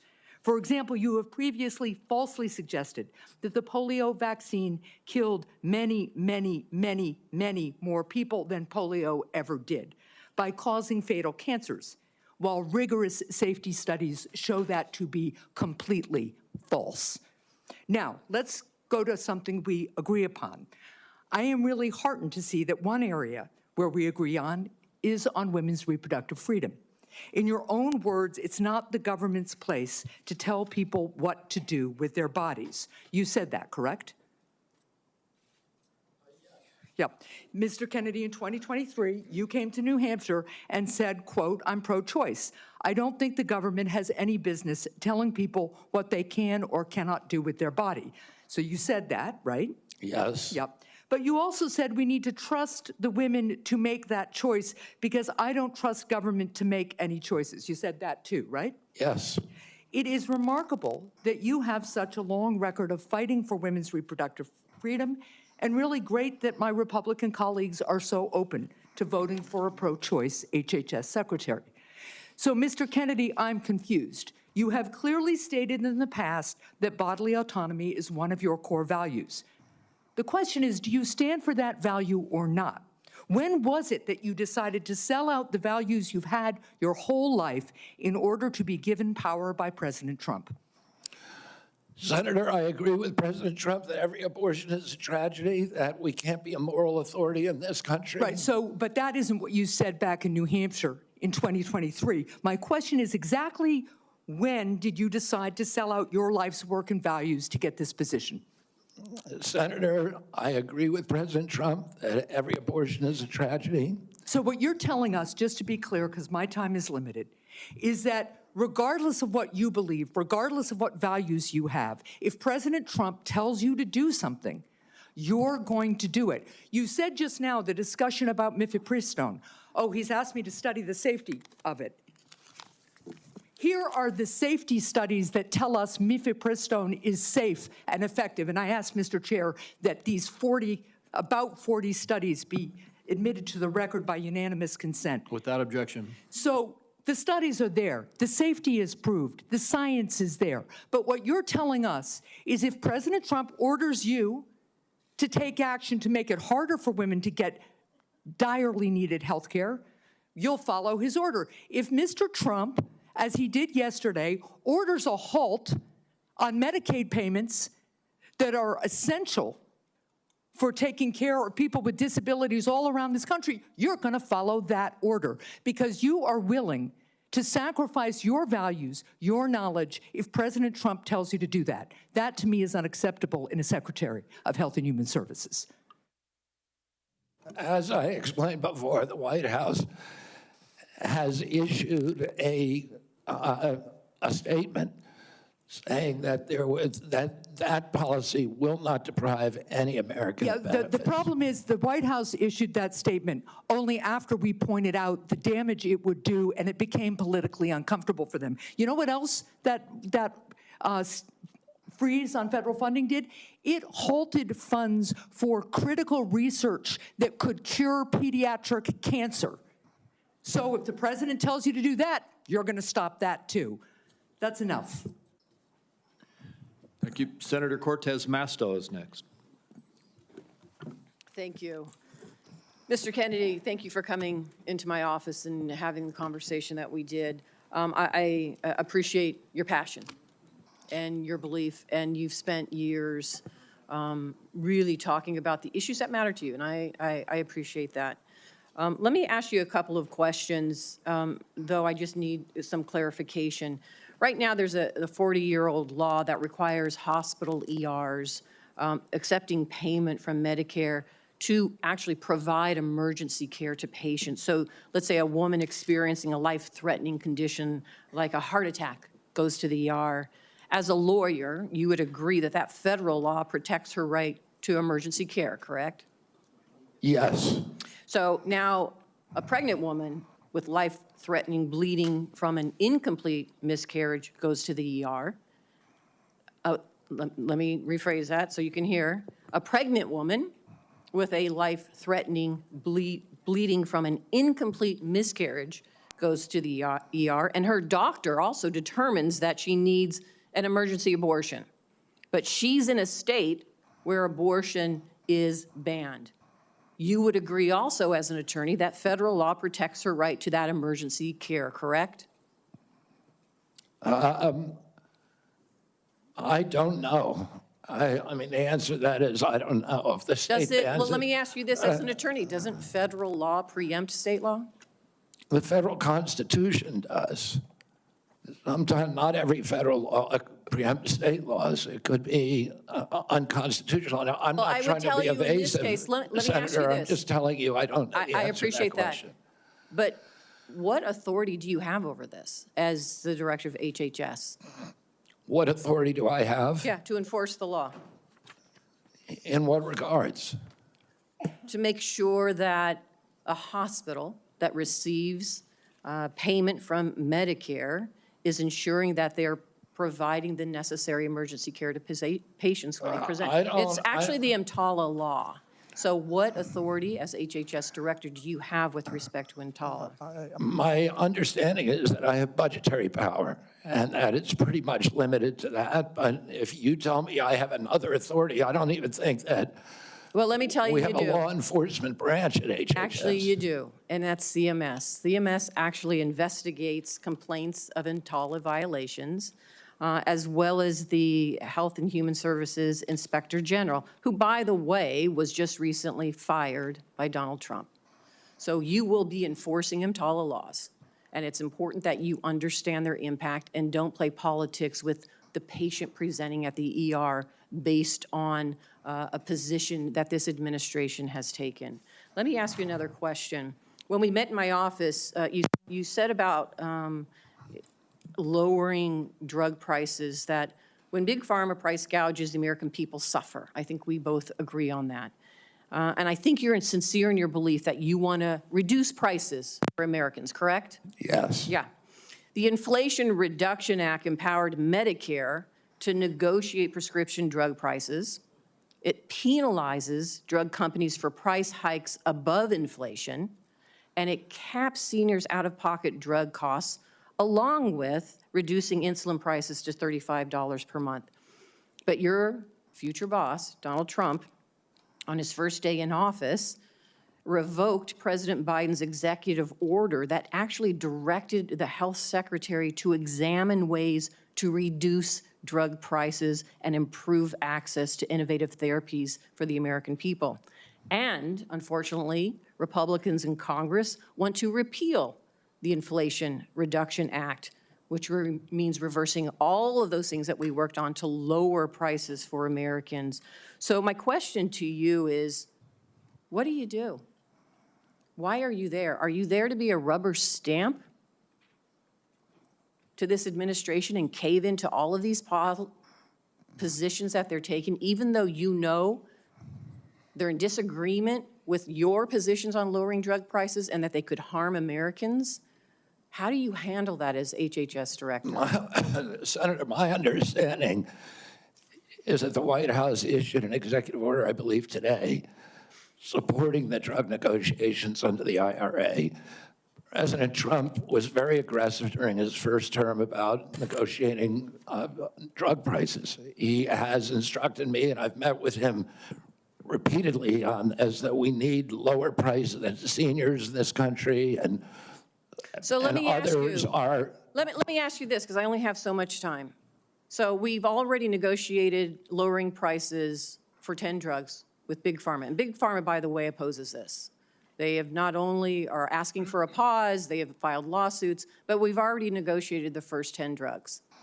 And we want to expand it to the next 10 to 15 that the Biden administration has put forward. Would you agree and continue that path of really mandating that Big Pharma come to the table and negotiate drug prices for Medicare so we can lower those prices for Americans? My understanding is that the executive order that was issued today, which I haven't seen, but I've read a summary. Well, let me ask you this then, because you keep citing the Trump administration and you're just going to follow what they say. Is that what you're doing? You're just a rubber stamp for them in this position? So anybody, so it doesn't matter that you're before us. It could be anybody coming before us as long as they're a rubber stamp for this administration and disregarding your beliefs and what you think. I guess my question to you is, if it really is fundamental to what you believe, how do you live with that? How do you address those issues as you're moving forward, knowing that it's going to harm Americans? Yeah. You want me to answer the question? No, I'm asking you. Okay. President Trump has asked me to end the chronic disease epidemic and make America healthy again. And I'm So in a is that the unique only reason position. why you're at HHS? Is that the Excuse only me. reason why then you're at the HHS, to address that one issue? President Trump has asked me because I'm in a unique position to end that. And that is what I'm doing. And if we don't solve that problem, Senator, all of the other disputes we have about who's paying, and whether it's insurance companies, whether it's providers, whether it's HMOs, whether it's patients or families, all of those are moving deck chairs around on the Titanic. Our ship is sinking. Our 60% increase in Medicaid over the past 4 years is the biggest budget line now, and it's growing faster than any other. And no other nation in the world has what we have here. No other nation has a chronic disease. We have the highest chronic disease burden of any country in the world. We had, during COVID, we had 16% of the COVID deaths in a country. We only have 4.2% of the world's population. We had a higher death count than any country in the world. And when CDC was asked why, they said it's because Americans are the sickest people on earth. The average person who died from COVID, American, had 3.8 chronic diseases. This is an existential threat economically, to our military, to our health, to our sense of well-being. And it is a priority for President Trump. And that's why he asked me to run the agency. And if I'm privileged to be confirmed, that's exactly what I'll do. Senator Barrasso. Thanks so much, Mr. Chairman. Mr. Kennedy, thank you for taking time to visit with me in my office prior to today's hearing to talk about a lot of the important issues affecting health care in my home state of Wyoming as well as the nation. And I appreciate your willingness to serve our country. During our meeting, we discussed the challenges that healthcare providers and patients are facing in rural America. Financial obstacles facing rural hospitals, workforce shortages, issues of OBGYN, and then new regulations that are painful that have come out of the Biden administration are hurting our ability to provide nursing home staffing. So let me start, if I could, with rural hospitals and the closures of hospitals like that. There are a lot of challenges facing hospitals in rural communities and frontier areas. We have 33 hospitals in Wyoming. 26 are really located in various locations, often hard to get to. Weather impacts them. 6 of the hospitals are at risk of closing. 2 are at immediate risk of closing in the next 2 years. 10 have had to cut available services. And this is a concern of rural hospitals in both Republican and Democrat states, either way, bipartisan. Critical that the workforce challenges, financial challenges that we're facing are addressed. Can you commit to working with us on a plan to address the critical nationwide issue of rural health care? Yes, yes, Senator. And I would say that during my visits, I visited almost 60 senators so far.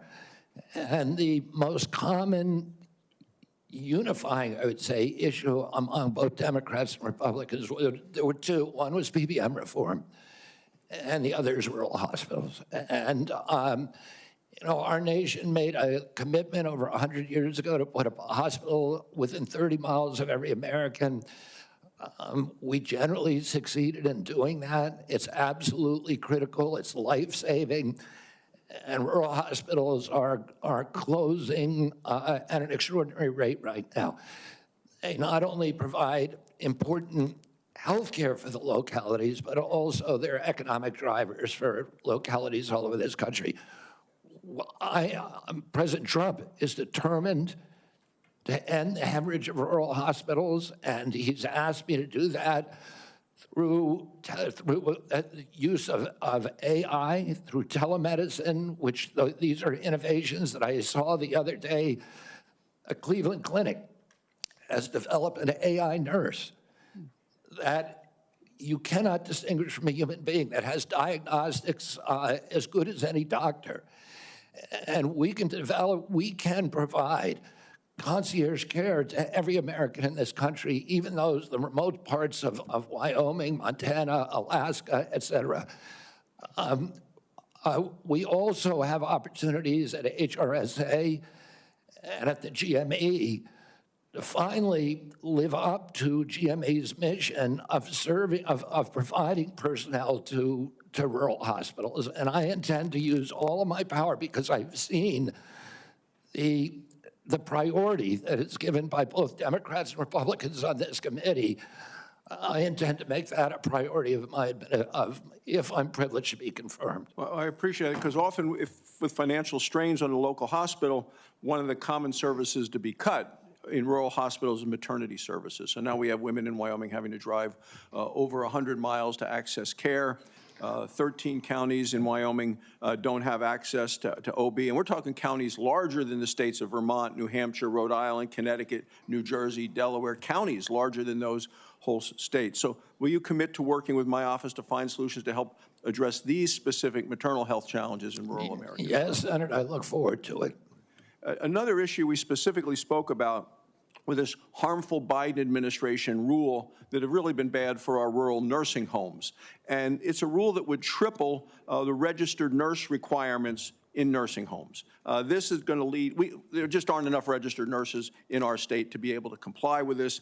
This would lead to nursing home closures across our state. Will you commit to working with me to fix this serious problem that it was a result of a rule that came out by the Biden administration, who clearly doesn't understand rural America? Yes, Senator, I think the rule was well-intentioned, but as you've said, and I've heard from many rural senators, it will be a disaster for their states. Some of the nursing homes, these are staffing rules that require 24-hour staffing by medical professionals. Some of the nursing homes in rural areas simply do not have the available personnel or the economics to be able to do that. It will mean the closure of nursing homes in rural areas across our country, which means the parents, the elderly parent, will be moved a great distance from the local community and their family. And we know that the single greatest driver of high-quality nursing home care is the involvement, the proximity of family members. When you move that nursing facility away from the community where the kids live, you're going to get much worse care. So the intention, although it was noble, was in reality, for rural areas at least, it is going to be a disaster. Thank you. Thank you, Mr. Chairman. Thank you. Senator Johnson. Mr. Kennedy, welcome. Thank you for being here. Thank you for your decades-long advocacy for a clean environment, for children's health. I can't say as I'm surprised by the hostility on the other side. I'm highly disappointed in it. I don't know if you remember when you called me up and you were contemplating setting your political differences aside, joining forces with President Trump on an area of agreement, addressing chronic illness, trying to find the root cause of all these problems facing this nation. My first response was, Bobby, this is an answer to my prayers. We need to get to the answers of this, but even more, we need to heal and unify this divided nation. I'm not necessarily the most optimistic guy because we've got enormous challenges facing this nation, but I thought, wow, here's somebody from the left, somebody I don't agree with on many issues politically, coming together with President Trump and focusing on an area of agreement, something that the American people desperately want. Finding out the answers. What has caused autism? What is causing chronic illness? Ms. Kennedy, I think I've come to know what's in your heart. I think I know the personal and political price you've paid for this decision. I want to say publicly, I thank you for that. I truly appreciate what you're doing here. Can't we come together as a nation and do this? Can we do it? Aren't you getting tired of this? I'm getting tired of this. So again, Mr. Kennedy, I need to enter in the record. These are just 11 letters of support signed by 63,000 people, thousands of doctors. From the American Association of American Physicians and Surgeons, Independent Medical Alliance, the North Carolina Physicians and Freedom Group, Governor Jeff Landry from Louisiana. These are Americans, nonpartisan. A lot of these people, I know because I've advocated with you. A lot of them are Democrats. They put their political differences aside. So, Mr. Chairman, I'd like to enter this in the record. Without objection. I also do want to, Mr. Kennedy, as long as I have you here, I've written over 70 oversight letters to the federal health agencies under the Biden administration. I've virtually gotten squat out of them, okay? What I get is we get, for example, 50 pages of Anthony Fauci's emails redacted. Oh, by the way, the latest one was 17 pages. Instead of issuing a health alert on the myocarditis they knew was impacting young men early in 2021, instead of issuing an alert on the Health Alert Network, they developed 17 pages of talking points. This was given to the public under a FOIA request. They had to go to court. They've got a new way of redacting. They don't black things out. They just give you white pages, so you don't even know what they have redacted. So again, I've issued a subpoena now to cover the information I've requested in 70 oversight letters. My question to you is, as Secretary of HHS, will you honor these requests from Congress, and will you make HHS transparent? Yeah, my approach to HHS, as I said before, Senator, is radical transparency. Democrats and Republicans ought to be able to come in and get information that was generated at taxpayer expense, that is owned by the American taxpayer, They shouldn't get redacted documents. Public health agencies should be transparent. And if we want Americans to restore trust in the public health agencies, we need transparency. I want to say something about what you first said. When I launched my campaign, it was about uniting Americans, Democrats and Republicans. There's no issue that should unite us more than this chronic health epidemic. There's no such thing as Republican children or Democratic children. These are our kids. 66% of them are damaged. I know what a healthy kid looks like because I had so many of them in my family. I didn't know anybody with a food allergy growing up, peanut allergy. Why do 5 of my kids have allergies? Why are we seeing these explosions in diabetes, rheumatoid arthritis, neurological diseases, depression, all of these things that are related to toxics in the environment? Why can't we just agree with each other to put differences about so many issues, intractable issues aside, and say, we're going to end this? I don't think anybody is going to be able to do this like I have because of my peculiar experience, because I've litigated against these agencies. When you litigate against them, you get a PhD in corporate capture and how to unravel it. I've written 6 books about these agencies.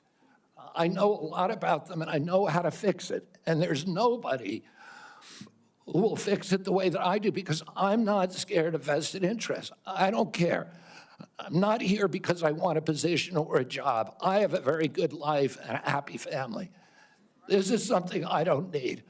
I want to do this because we're going to fix it. And the other thing is we are attracting now a caliber of people to HHS like never before in history. And they're entrepreneurs, they're disruptors, they're innovators of immense talent that are walking away, many of them, from growing concerns. They're not coming there for position. They're coming there because they want to save our country. And they're from across the political spectrum. And all these Democrats are opposed to me for partisan issues. They used to be my friends, agreed with me on all the environmental issues that I've been working on for my whole career. Now they're against me because anything that President Trump does, any decision he makes, has to be lampooned, derided, discredited, marginalized, vilified. We need to move on. Senator Warren. Thank you, Mr. Chairman. So, Mr. Kennedy, I want to start with something that I think you and I agree on, and that is that Big Pharma has too much power in Washington.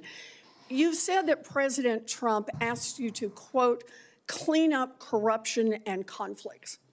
Sounds great. You've said that you will, quote, slam shut the revolving door between government agencies and the companies they regulate. That also sounds great. So here's an easy question. Will you commit that when you leave this job, you will not accept compensation from a drug company, a medical device company, a hospital system, or a health insurer for at least 4 years, including as a lobbyist or a board member? Can you just repeat the last part of the question? Can I commit You're to not going what? to take money from drug companies in any way, shape, or form. Who? Me? Yes, you. Oh. Yeah, I'm happy to commit to that. Okay, good. That's what I figured. I said it's an easy question to start with. And I think you're right on this question. I don't think any of them want to give me money, by the way. Let's keep going. You're right because to say yes, because every American has the right to know that every decision you make as our #1 health officer is to help them and not to make money for yourself in the future. So I want to talk more about money. I'm looking at your paperwork right now. In the past 2 years, you've raked in $2.5 million from a law firm called Wisner Baum. You go online, you do commercials to encourage people to sign up with Wisner Baum to join lawsuits against vaccine makers. And for everyone who signs up, you personally get paid. And if they win their case, you get 10% of what they win.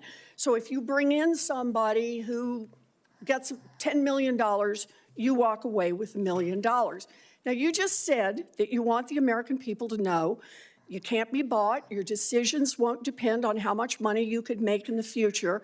You won't go to work for a drug company after you leave HHS. But you and I both know there's another way to make money. So, Mr. Kennedy, will you also agree that you won't take any compensation from any lawsuits against drug companies while you are secretary and for 4 years afterwards? Well, I'll certainly commit to that while I'm secretary. But I do want to clarify something because you're making me sound like a shill. I put together that case. I did the Science Day presentation to the judge on that case to get it into court. Mr. Mr. Kennedy, it's just a really simple question. Yeah, You've taken in $2.5 million. I want to know if you will commit right now that not only will you not go to work for drug companies, you won't go to work suing the drug companies and taking your rake out of that while you're a secretary and for 4 years after. It's just... I'll commit to not taking any fees from drug companies while I'm secretary. No. I'm asking about fees from suing drug companies. Will you agree not to do that? You're asking me to not sue drug companies, and I'm not going to agree to that, you can sue drug companies as much as you want. I'm not going to agree to not sue drug companies or anybody. So let's do a quick count here of how, as Secretary of HHS, if you get confirmed, you could influence every one of those lawsuits. Well, let me start the list. You could publish your anti-vaccine conspiracies, but this time on U.S. government letterhead, something a jury might be impressed by. You could appoint people to the CDC vaccine panel who share your anti-vax views and let them do your dirty work. You could tell the CDC vaccine panel to remove a particular vaccine from the vaccine schedule. You could remove vaccines from special compensation programs, which would open up manufacturers to mass torts. You could make more injuries eligible for compensation even if there is no causal evidence. You could change vaccine court processes to make it easier to bring junk lawsuits. You could turn over FDA data to your friends at the law firm, and they could use it however it benefited them. You could change vaccine labeling. You could change vaccine information rules. You could change which claims are compensated in the vaccine injury compensation program. There's a lot of ways that you can influence those future lawsuits and pending lawsuits while you are Secretary of HHS, and I'm asking you to commit right now that you will not take a financial stake in every one of those lawsuits so that what you do as Secretary will also benefit you financially down the line. I'll comply with all the ethical guidelines. That's not the question. You and I, you have said You're asking me, Senator, you're asking me not to sue vaccine pharmaceutical companies. Yeah, you are. That's exactly what you're doing. Look, no one should be fooled here. As Secretary of HHS, Robert Kennedy will have the power to undercut vaccines and vaccine manufacturing across our country. And for all of his talk about follow the science and his promise that he won't interfere with those of us who want to vaccinate his kids, the bottom line is the same. Kennedy can kill off access to vaccines and make millions of dollars while he does it. Kids might die, but Robert Kennedy can keep cashing in. Senator, I support vaccines. I support the childhood schedule. I will do that. The only thing I want is good science, and that's it. How about then say you won't make money off what you do as Secretary of HHS? Before we go to Senator Tillis, I think it would be important for me to make it very clear that Mr. Kennedy has gone through the same Office of Government Ethics process as every single other nominee in the Finance Committee this year and in previous administrations.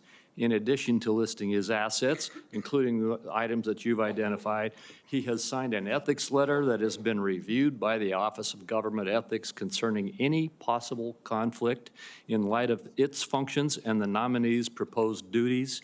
And we have a letter from the Office of Government Ethics that he hasn't complied completely with all applicable laws and regulations governing conflicts of interest. Mr. Chairman, point of information here. Have we had a single nominee come through who's made $2.5 million off suing one of the entities that it would be regulating and plans to keep getting a take of every lawsuit in the future? Have we had that before? I haven't reviewed the past documentation of every other nominee's financial interests, and so no. But I know that every single time we get a nominee, their financial interests are attacked. That's why we have the Office of Government Ethics. That's why they've reviewed everything that's in his record, and that's why he has even, I think, and I don't know that I want to ask him to get into it, but he has listed his assets and has gone through a discussion of the responsibilities under our ethics laws and is complied with all of those requirements. Senator Tillis. Thank you, Mr. Chairman. Mr. Kennedy, how's your morning going? So far, so good. Good. You came prepared. I'm glad that you did. You, I believe, addressed to my satisfaction a question about Title X and the president's priority with respect to Planned Parenthood. Can you just affirm that you are 100% behind the president's policy on Title X and the implementation? I'm 100% behind it, Senator. Thank you. You know, it's amazing to me that people, well, first off, you need to understand I was in a judiciary hearing this morning. It's very clear to me that some of these nominations are going to be shirts and skins. So no matter what you answer in the affirmative, they're going to ask you one more question so that you won't be able to answer in the affirmative. That's just the way the game gets played when we have nominees like yourself. So I think you're handling yourself well. I got a real quick question for you. Are you a conspiracy theorist? That is a pejorative, Senator, that's applied to me, mainly to keep me from asking difficult questions of powerful interests. I was told that I was a conspiracy theorist. That label was applied to me because I said that the vaccines, the COVID vaccine, didn't prevent transmission and it wouldn't prevent infection, when the government was telling people, Americans, that it would.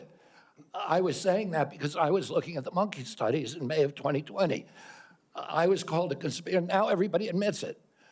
I was called a conspiracy theorist because I said red dye caused cancer. And now FDA has acknowledged that and banned it. I was called a conspiracy theorist because I said fluoride lowered IQ. Last week, JAMA published a meta-review of 87 studies saying that there's a direct inverse correlation between IQ loss. All right, so I'm going to assume I could go on for about a week. So is there any one of them that you can say, you got me? That really was a conspiracy theory, or are you in a position to submit for the record? I think it'd just be helpful for every one of these narratives for you to submit that maybe for the record. You said something about SNAP lunch. I was in the State House in North Carolina before I came here, and anytime I'd go visit an elementary school, the first thing I would do is go to the trash cans in the cafeteria. And what we have now are kids that are not eating the food because the dictates of the federal government have made it something that they don't want. But they say, well, it's a healthy alternative. It has processed materials in it, and it's not particularly attractive to them. So they throw it away. Trash cans full of food that these kids didn't eat. So then what do? They go eat snacks, or they go eat or they drink a sugared drink. The SNAP program, everything you've said about the SNAP program, I agree with. I think that we should be very, very strict about that, and it's going to make some people uncomfortable in the food manufacturing segment, produce healthy foods that we can put in the SNAP program. That's the way to address it. But we also need to look at the school health program. I was PTA president 21, 22 years ago at my daughter's high school, and I feel like we've got these kids that need help. We've got to guide them through a process. Many of them are probably on Medicaid, and Medicaid's failing them. Everybody here says Medicaid is sacrosanct. Nobody's admitted that Medicaid is not producing positive health outcomes. Is that your problem in Medicaid right now, the program or the outcomes? It's the outcomes. We're spending $900 billion in our people are getting sicker every single year. Yeah, so And anybody who's President Trump building wants people to have it, Americans to have high-quality insurance. That's what anybody he's- who's building a case for the status quo of Medicaid is by extension saying that they're happy with the outcomes. I think it's unacceptable. I do have a question for you on Project Warp Speed. We supported the CARES Act. We had 97 people in the U.S. Senate vote for it. Everybody here. There was only one member of Congress that voted against it, I believe. And Project Warp Speed had CDC, FDA, NIH, and BARDA very much in the mix. Now, some people think that you're going to come in here and insert yourself into those agencies in a way that's never been done before. Let's say that they're a part of a future Project Warp Speed. Is it your intent to go in and do something that's never been done before based on my staff's research and insert yourself in a discussion that the scientists are dealing with in those different agencies? No, Senator, what I want to do is, I'm not a scientist. I want to empower scientists. I want to make sure that science is unobstructed by vested or economic interests. That's good. Or by bad culture. And I'll just say about Operation Warp Speed, it was an extraordinary accomplishment, demonstration of leadership by President Trump. When he promoted Operation Warp Speed, he was looking at all of the different remedies, including vaccines. Therapeutics, everything. Therapeutic, ivermectin, hydroxychloroquine, famotidine, even chlorine dioxide. And he was not looking at shutting down our country for the year, forcing people to wear masks for a year, forcing all social distancing that did not have any scientific basis, which Dr. Fauci has now acknowledged. He said, we took it out of thin air. But all of those changed during the Biden administration. And it became very narrowly focused. We ended up with the worst, the highest death count of any country in the world. Mr. Chair, if I can just ask one final question, and I think it's a one-word answer. I've heard a lot of people complaining about health care delivery, Medicaid. On the other side of the dais here, who's been responsible for health care policies over the last 4 years? The Biden administration. I mean, the president, the Biden, okay. Yeah. So I'd like to have heard more of those in oversight hearings over the last 4 years. I haven't, but I'm glad that there's an acknowledgement that you're inheriting a problem that needs to be fixed. Thank you. Thank you, Senator. Senator Sanders. Thank you, Mr. Chairman. Mr. Kennedy, thanks for being with us. I very much like the slogan that you coined, Make America Healthy Again. And I strongly agree with that effort. Despite spending, as you indicated, 2 or 3 times as much per capita on health care as other nations, we have 85 million people who are uninsured, underinsured. We have all kinds of chronic illnesses. Our life expectancy is lower than other countries. And for working class people in this country, they are living 6, 7 years shorter lives than the top 1%. We got a problem, okay? And I'm going to suggest some ideas that I think can remedy that. Last year, the insurance industry in this country made over $70 billion, while at the same time, 85 million Americans are uninsured or underinsured. Do you agree with me that the United States should join every other major country on earth and guarantee health care to all people as a human right? Yes? No? Senator, I can't give you a yes or no answer to that question. Health care a human right. Is health care a human right? In the way that free speech is a human right, yeah. I would say it's different because with free speech doesn't cost anybody anything, but in healthcare, if you smoke cigarettes for 20 years and you get cancer, you are now taking from the pool. Well, and so are you guaranteed the same right, or is there also a duty? I'm sorry. I'd love to talk for an hour with you. We got a few minutes left here. All right. Every other country on earth says health care, whether you're poor or rich, young or old, is a human right. I'm not hearing you say that. All right, you've talked about the drug companies, and maybe we agree on this one. As you all know, despite the drug companies making over $100 billion in profits, paying CEOs outrageous compensation packages, we in some cases pay 10 times more for the same drug. will you support legislation that I will introduce which says that in America we should not be paying a nickel more for prescription drugs than people around the rest of the world? Yes, no? To equalize it? Not to equalize it, that we should not be paying more than other countries for the same damn drug. President Trump has asked me, in fact, I had a meeting with President Trump a week ago where we showed him the charts. He knows the charts. We're paying 10 times more from Europe. That's right. And are you going to commit to us that you will end that absurdity? I think in principle we can. We should end that disparity. Good. Okay. That's great. All right. I happen to believe that climate change is real, it's an existential threat, and it is a health care issue. Donald Trump thinks that it is a hoax originating in China. Question is, in your judgment, is climate change a hoax or is it real, causing devastating problems? President Trump and I, from the beginning, from our first meeting, agreed to disagree on that issue. I believe climate change is existential. My job is to make Americans healthy again. All right, you believe that, you disagree with Trump, you don't think climate change is a hoax, is what I'm hearing. My job here is to make Americans healthy. I'm just asking you that, healthy. Mr. Kennedy, not a trick question. I answered your question, Senator Sanders. Okay, you disagree with the president on that. I answered your question. Okay. I'm going to pick up on a point that Senator Hassan made. Look, there is no question that abortion is a divisive issue in this country. I would say a majority of the people are pro-choice. There's a strong minority who are pro-life. A year and a half ago, you went to New Hampshire, running for president, gave a speech, and you talked about government should not tell a woman what she can do with her own body. That's her choice. Now, I think everybody on that side is pro-life. I think everybody here is pro-choice. I have never seen any major politician flip on that issue quite as quickly as you did when Trump asked you to become HHS Secretary. Tell me why you think people should have confidence in your consistency and in your word when you really made a major U-turn on an issue of that importance in such a short time.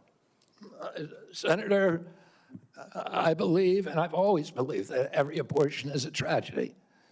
But you told the people in New Hampshire that it was their right.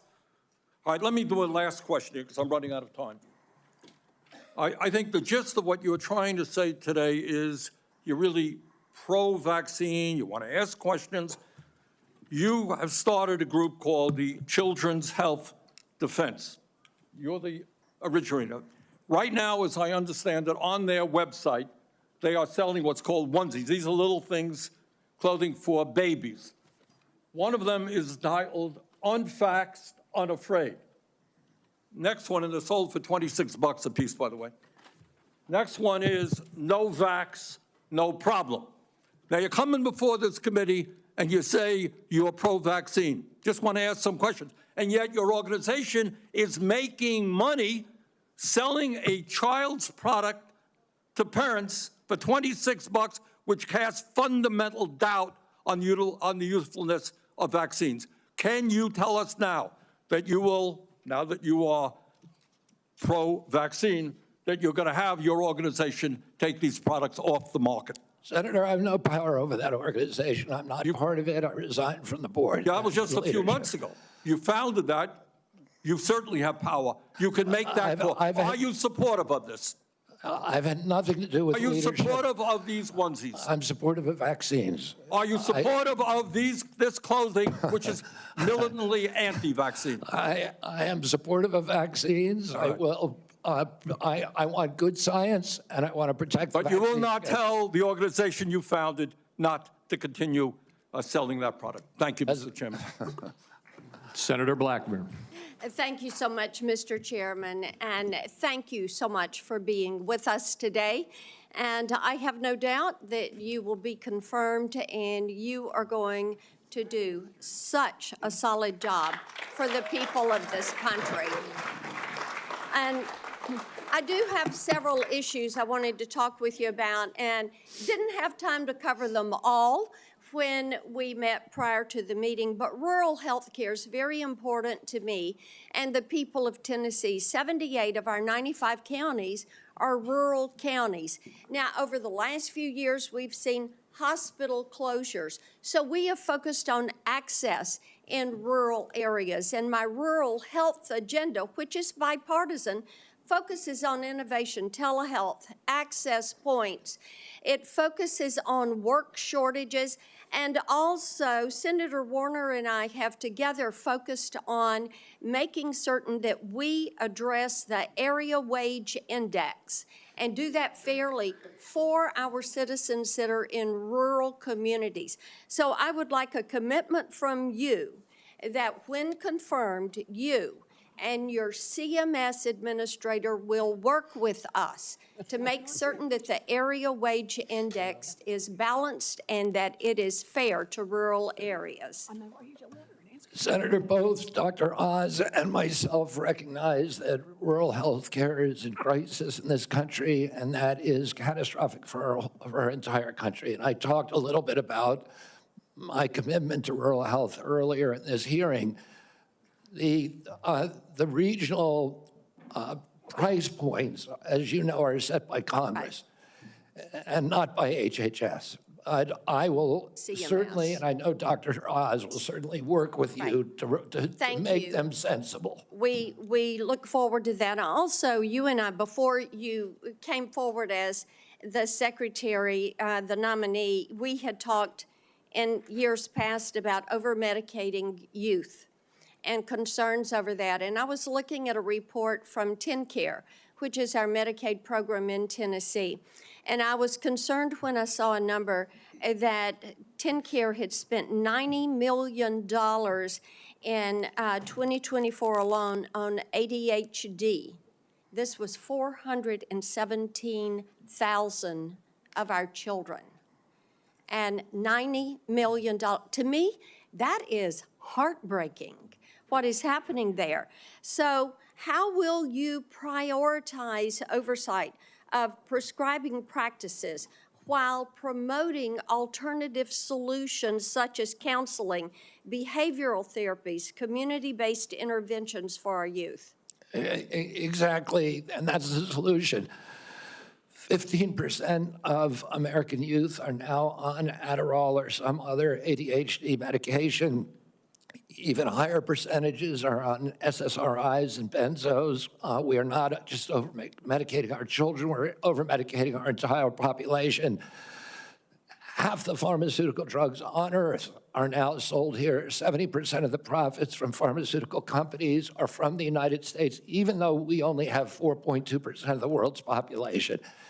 Not only that, but a recent study by Cochrane Collaboration founder Peter Ghosh found that pharmaceutical drugs are the third largest cause of death in our country after heart attacks and cancers.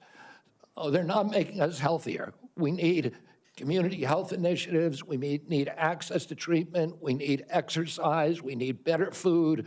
Okay, let me talk to you about one of those access points in treatment. And this highlights a problem we have in the federal Medicaid law. Since Medicaid's enactment, states have been prohibited from using Medicaid funds for care provided by institutions for mental disease. We refer to them as IMDs. These are psychiatric hospitals, residential treatment facilities with more than 16 beds. This is a discriminatory exclusion, and it denies payment for medically necessary care based on the illness that is being treated, and it has perpetuated unequal coverage in mental health care. So if you're confirmed, when you're confirmed, will you commit to working with me on repealing this discriminatory exclusion and ensuring equal access to mental health care for Medicaid beneficiaries? Yes, Senator. Thank you so much. I've got a question on PBM reform, one on artificial intelligence in healthcare. In the interest of time, I will yield back.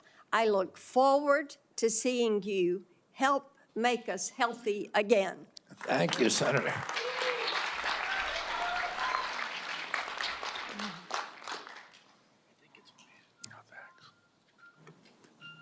Senator Lujan. What?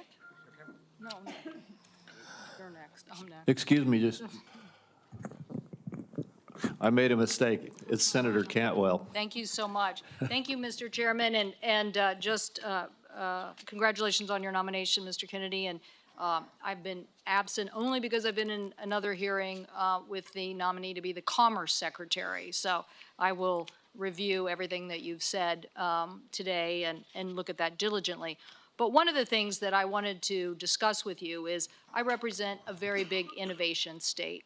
And innovation in healthcare specifically. Innovation like NIH funding to the Fred Hutch Cancer Center that helped develop the HPV vaccine, which has the potential to eliminate over 95% of cervical cancer.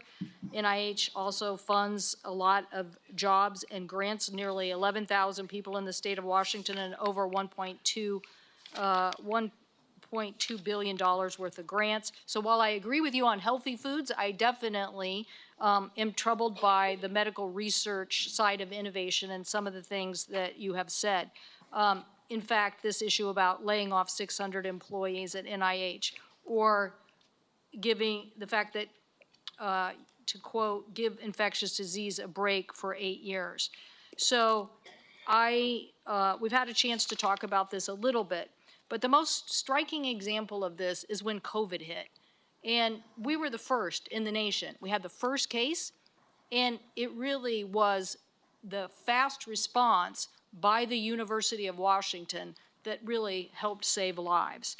So I just want to know that, are you aware of how harmful these issues could be for public health?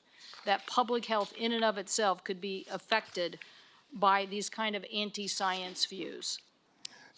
Senator, I have always been a science person, a pro-science person. I believe in evidence-based medicine and gold standard science.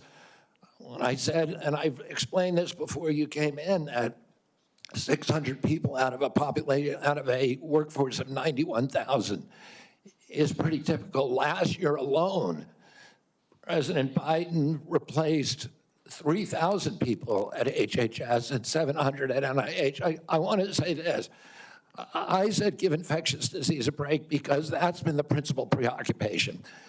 Infectious disease, chronic disease is 92%, accounts for 92% of deaths in this country, and almost nothing is studied at NIH about the etiology of our chronic disease epidemic.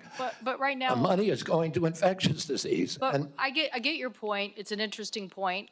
The problem is we had to respond, and it's actually the Gates Foundation and a flu cohort that figured out what was wrong, and that we had an outbreak of COVID that was going beyond the very first case. And so we had to build a very fast response. So I take this too. The University of Washington has conducted groundbreaking stem cell research on fetal tissue. To me, I know there's probably a lot of people that may not agree with this, but we're making regenerative heart tissue now at the University of Washington. So yes or no, do you commit to protecting stem cell research for scientific agencies if confirmed? I will protect stem cell research. Stem cell research today can be done on umbilical cords, and you don't need fetal tissue. You'll protect the laws that are on the books today and the research that's done. My job is, Senator, to enforce the laws. Okay, so I want to move to PBMs because PBMs are driving up drug prices. And one of the biggest things that we need to do here, I think, in a new administration is get a handle on everything that is driving up prices and lower them. The report found that PBMs generated $1.4 billion from spread pricing. That is where they are able to basically set the price, not reimburse pharmacies, and then pocket the rest. We've had bipartisan legislation in several different committees now to get at this. What do you think the solution is? I think one of the really notable achievements of this panel was the PBM legislation that they put together in a bipartisan way. I haven't met a single senator, well, actually one only, but of the 60-odd senators that I talked to, all of them talked about PBMs and how important it was, and President Trump during his first administration, pushed through a law or pushed a law to give transparency to PBMs. It got overruled during the Biden administration. Luckily, this panel is resuscitating that. President Trump is absolutely committed to fixing the PBMs. My time is running out, so I just want to clarify. You believe that we should pass these laws that now have been proposed in the Senate? I haven't read the entire law, so I don't know, but I think that we need to reform the PBMs. I think we need to get rid of all of these vested interests that are draining money from the system. Okay, somebody suggested, though, that you thought you should convene the PBMs and talk to them about some sort of self-regulation. So I am trying to distinguish between these people who basically are doing illegal activities and ripping off, really, they're creating pharmacy deserts in my state. So I'm asking you whether you believe that we have to legislate in this area. Again, I'm not being evasive. I just don't know exactly what the law says. I met with the PBMs. I met with pharma. My job is to meet with all the stakeholders. I've been meeting with stakeholders for 40 years. People I was suing, you want to hear from the other side. Well, that doesn't mean I would let the PBMs write their own ticket. I think I support the efforts of this committee to come up with bipartisan legislation. President Trump wants to get the excess profits away from the PBMs and send it back to primary care, to patients in this country, and to high-quality health care. I'll ask you for the record, since my time's expired, to look at the legislation that came out of the Commerce Committee that defines the legal activities that they are doing to drive up prices, and get us an answer for the record. Thank you, Mr. Chairman. In principle, I support that legislation. Thank you, and let me just tell you the list as we have to move forward to the ending here. Senator Lujan will be next, followed by Senator Marshall, Senator Warnock, Senator Smith, Senator Young, and Senator Welch. And let me say again, Mr. Chairman, this is a matter of such importance. A number of my colleagues would like a second round, and I think it would be important to offer, say, a modest amount of additional time to get into this on both sides. I know I have some questions, but I want my colleagues to have the opportunity to raise their concerns as well. Well, I've said, as I have indicated to you, Senator Wyden, I'm not going to do a second round. I have been very generous with the senators. I think almost every single senator has had 7 minutes at least. And I will give you a second, as is our practice between the two of us. I'll then divide my time up with my colleagues. Okay, you are welcome to do that. Thank you. Senator Lujan. Thank you, Mr. Chairman. Mr. Kennedy, when we met, you stated to me that it is not your goal to take away programs that work for Americans. Do you stand by that statement? Yes, Senator. Mr. Kennedy, do you know how many Americans rely on Medicaid? It's about 72 million plus the 7 million kids who are on chips. Appreciate that, 72 million. Yes or no, is it important that expectant mothers and newborns have access to health coverage? Is it important that expectant mothers and newborns have access to health coverage? Absolutely, Senator. Mr. Kennedy, do you know how many babies born in this country are covered through Medicaid? I would guess, I don't know the answer, I would guess about 30 million. I have it, Mr. Kennedy. About 41% or 1.4 million babies births are financed by Medicaid, according to the National Center for Health Statistics. Yes or no, do you believe that Medicaid is a critical program? I believe that Medicaid is a critical program, but that it's not working as well as it ought to be. And President Trump has asked me to make it work better, that most Americans are not happy with it, that the premiums are too high, the deductibles are too high, and everybody's getting sicker. Too much money is going to the insurance industry. I have a series of yes or no questions. They're pretty simple. because you heard we're not going to get a second round of questions, I ask for your indulgence to be able to get through them, yes or no. In New Mexico, as you know, Medicaid is often measured state by state. It might surprise you if you look at some of those surveys. In New Mexico, the response was 90% of New Mexicans on Medicaid report satisfaction getting care, 80% getting specialist care, 85% getting urgent care, 95% ease of filings out of focus. Not to pick on any one of my colleagues, but in Louisiana, 86% of people on Medicaid are satisfied with their interactions. 83% are satisfied getting care. 85% are satisfied getting specialized care. 82% getting urgent care. I can go on state by state, but we don't have the time today. Yes or no, do you support cutting Medicaid or reducing, and especially in an area where you and I spoke about with the federal investment in Medicaid, which is known as FMAP? President Trump has not told me to, that he wants to cut Medicaid. He's told me to make it better. Do you support cutting, yes or no? Let me ask you this way, since it's only about President Trump. I support making it better, Senator. If President Trump asked you to cut Medicaid, will you do it? Well, it's not up to me to cut Medicaid. It would be up to Congress. And you don't I'm going to work. I'm going to work. Mr. Kennedy, you don't want to answer? I'll move on. Do you know how many states will end? Mr. Chairman, if I may pause my time. So I understand that people are getting asked to leave if they stand up with signs, but there's a lot of other as well, Mr. Chairman. So it needs to be extended to everyone. As Mr. Kennedy said, we should respect each other when we have a difference of opinion. We're just trying to do our jobs here and trying to ask questions. That's all. And that's all I'm doing with Mr. Kennedy, folks. So I just hope that we can Senator Lujan, you are right, and I ask the audience to please be respectful. Thank you, Mr. Chairman. I appreciate that very much. Mr. Kennedy, do you know how many states will end their Medicaid expansion if the federal share of Medicaid drops? Well, there's 40 states that have signed on to the expansion. So, It's a smaller number. So it's 9 states would quickly have to end their expansion because of the laws that they have. That's about 4 million folks across the country. And in New Mexico, Iowa, and Idaho, they have triggers that it would immediately have to go into effect if, in fact, that gets cut. The reason I'm asking those questions is there's been a lot of chatter and conversations around Medicaid. Now, I agree we can always do better, and we must be doing better in America. But Medicaid has been shown to improve health outcomes, including mortality, quality of life, and access to preventative care as well. And there's some areas, Mr. Kennedy, that you and I touched on specific to Native American communities. One of the concerns that I have are these programs matter to folks.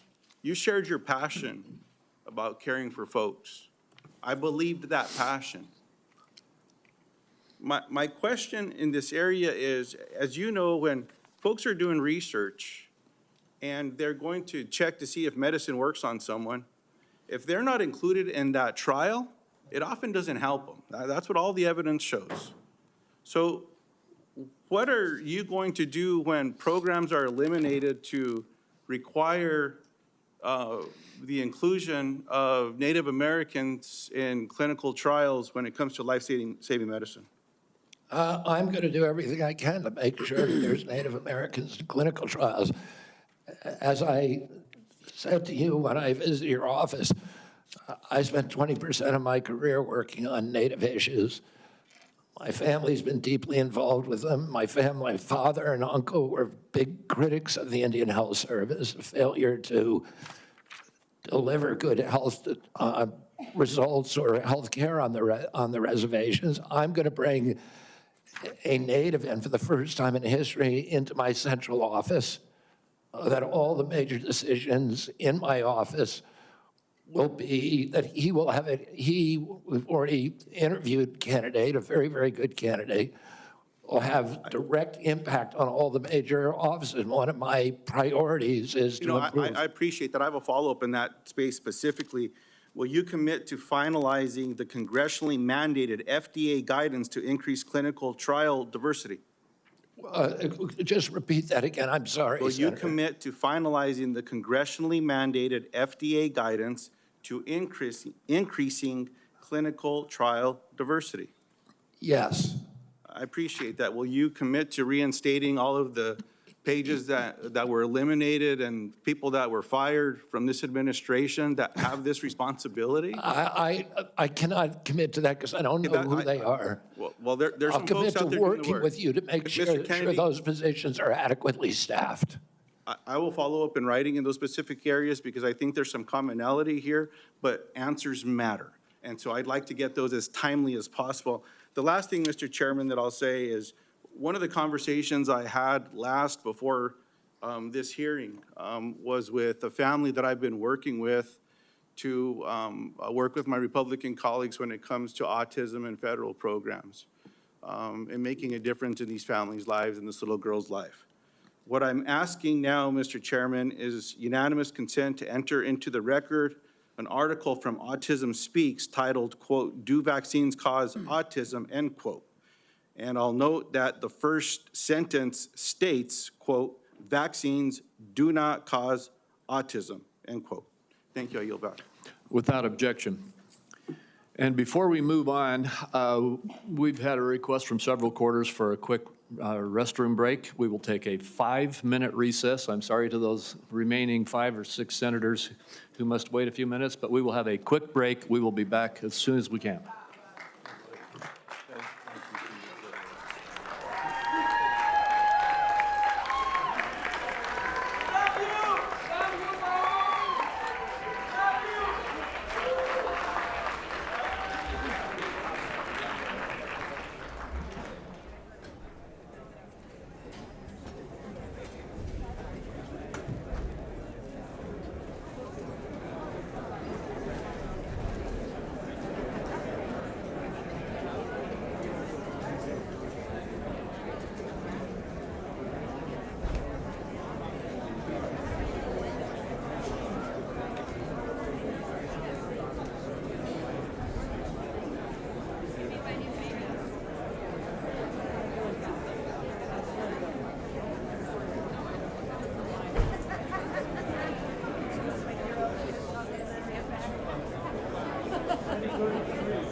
Would everyone please take your seats?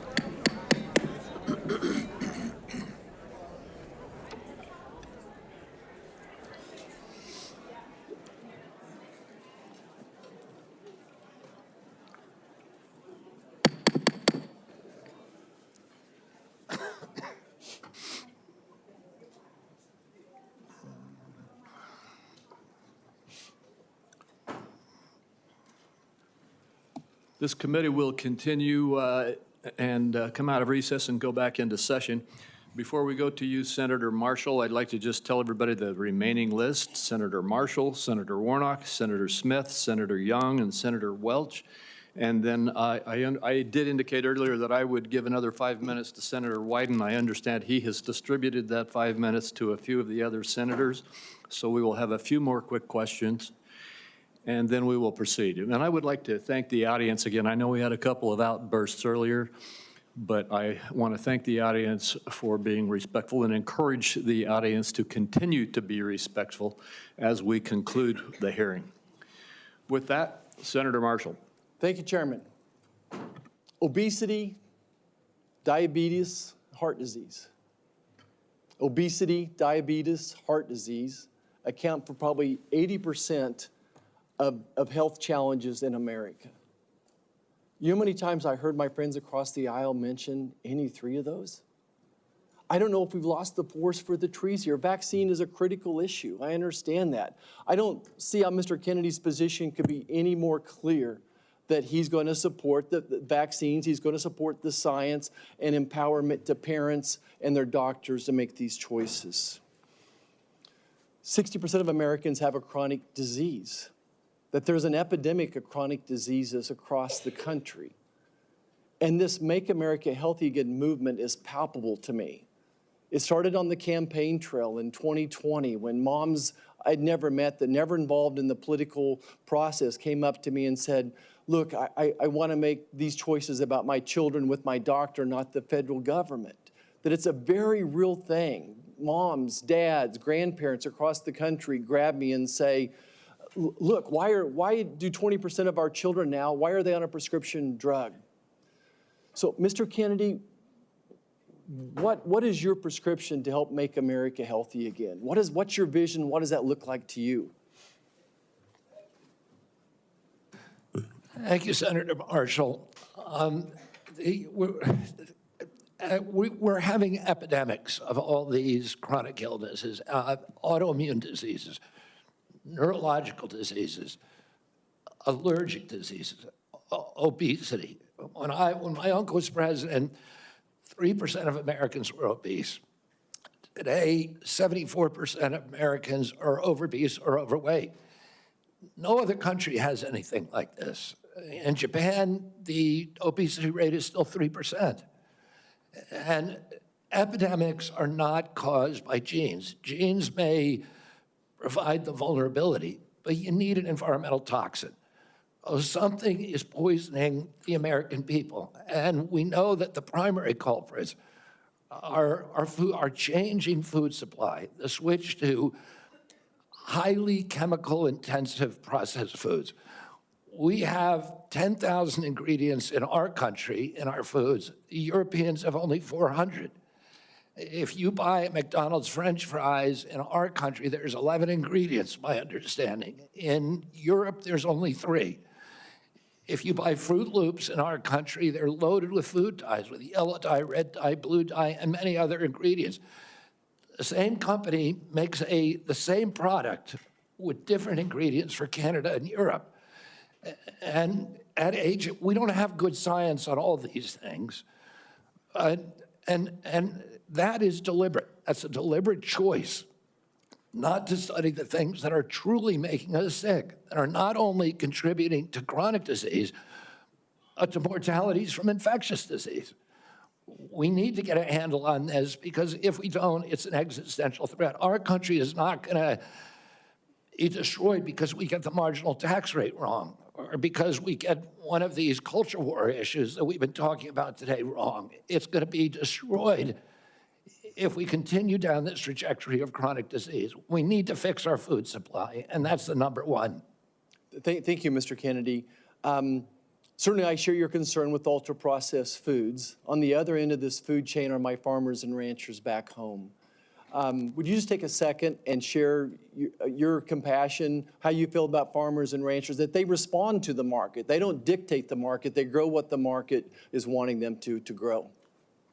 And Senator Hawley told me the other day that his brother-in-laws are all farmers. And he said 4 out of every 5 of his brother-in-laws has Parkinson's disease.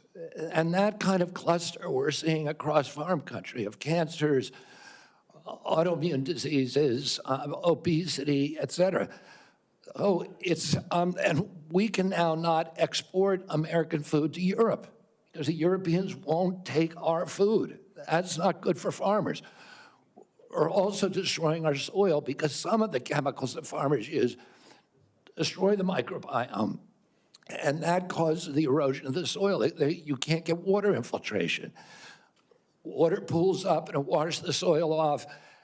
Agronomists now estimate that we only have, if we continue doing these processes, only 60 harvests left before our soil is gone. So farmers are using seeds and chemicals that are, over the long term, are costing them and us. And what we need to do is we need to support the farmers. We need the farmers as partners if we're going to make them work. And I don't want a single farmer to go out of business under our watch. I don't regulate farms. If I'm privileged to be confirmed, I'm not regulating farms. That's under USDA. But I want to partner with all of my decisions with USDA and with the farm community to make sure that we don't lose more farmers in this country, but that we also transition. We offer and incentivize transitions to regenerative agriculture, to no-till agriculture, and to less chemically intensive. And by the way, I've also met with the chemical industry and the fertilizer and herbicide companies, and they want to do the same thing. Oh, and I think we're on the trajectory to do that, and we need to incentivize initiatives to accelerate that trajectory. Mr. Chairman, if I could, the great news is that my farmers in Kansas are selling products to Europe, that today's regenerative practices, soil health, all those things are priorities for Kansas farmers. Many of us are doing many of those things already. We just need it to be more widespread. If I could just wrap up my remarks, though, is that, again, going back to the big picture here, 60% of Americans have a chronic disease. Mr. Kennedy, I believe for such a time as this that you're not just one of 300 million people. I think that you are the person to lead HHS to make America healthy again, that God has a divine purpose for you, and I look forward to your confirmation and working with you to make America healthy again. Thank you, Senator. Thank you. Senator Warnock. Thank you so much, Chairman Crapo and Ranking Member Wyden. It's great to be here. Mr. Kennedy, welcome. Welcome to you and to your family.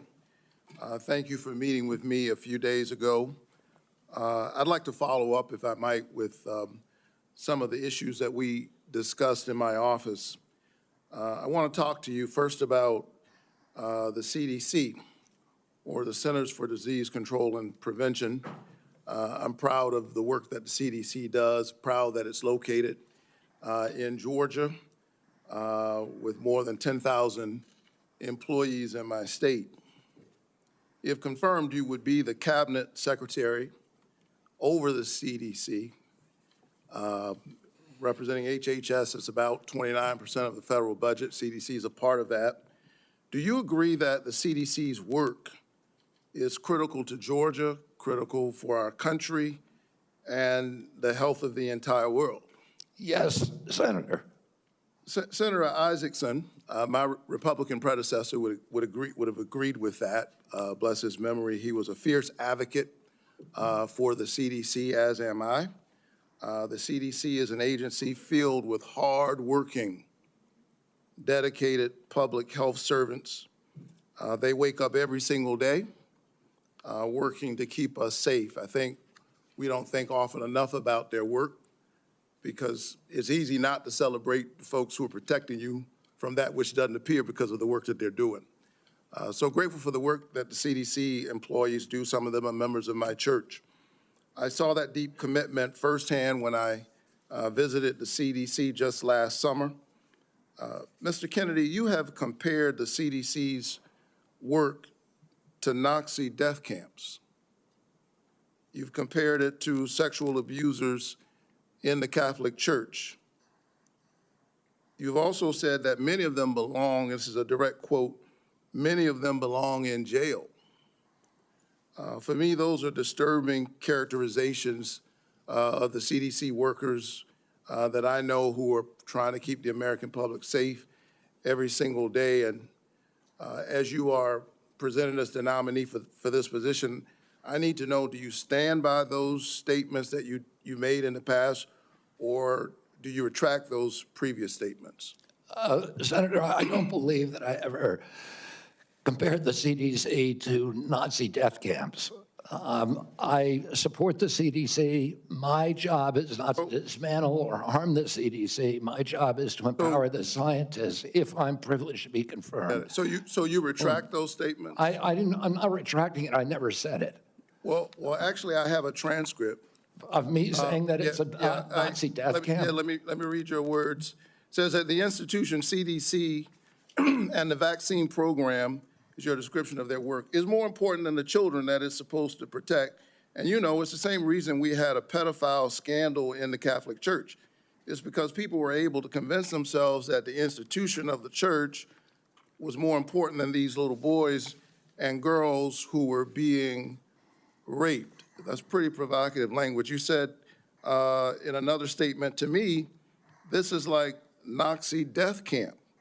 I mean, let me finish. I'm just reading your words. I mean, what happened to these kids? 1 in 31 boys in this country, their minds are being robbed from them. Yeah, I was not comparing the CDC to Nazi death camps. I was comparing the injury rate to our children to other atrocities. And I wouldn't compare, of course, the CDC to Nazi death camps to the extent that any statement that I made has been interpreted that way. Yeah, I don't agree with that. In 2003, the United States Congress Government Oversight Committee ended an over a year investigation of the CDC and used almost that same language. They said that the CDC, just one division, one branch, the Immunization Safety Office, had put institutional self-interest and pharmaceutical profits ahead of the welfare and health of American children. So that was a conclusion by Congress. And I repeated that. I'm asking you because you're the nominee for HHS. It sounds like you stand by those statements. Senator, my objective is to support the CDC. There's nothing I'm going to do that is going to harm CDC. I want to make sure that our science is gold standard science, that it's free from that same Government Oversight Investigation Committee found that the panels, the ACIP panel within CDC, I think 97% of the people on it had conflicts. I don't believe that that's right. I think we need to end those conflicts and make sure that scientists are doing unobstructed science. So I want to enter this statement, by the way, into the record without objection. Without objection. Last week, the White House gagged HHS and the CDC, preventing them from communicating all important public health information to anyone, including all of our allies, including our allies in the United States and global disease prevention. Can you just answer yes or no, because I'm running out of time? Do you agree with that action?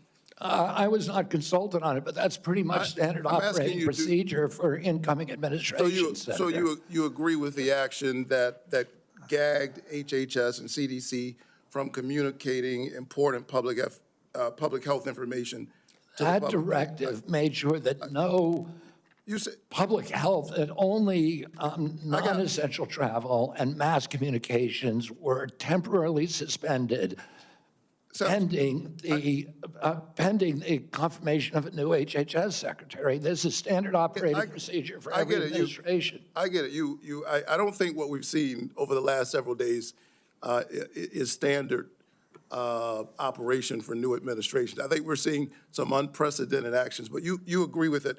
Last night, members of the CDC, along with other federal employees, were actually invited to resign, these buyouts. And I got text messages and folks I know work from the CDC, for the CDC, that do this important work, who got that note. And it's really important because my experience is that when you send out that kind of note, the folks who resign are the folks who you least likely want to see resign.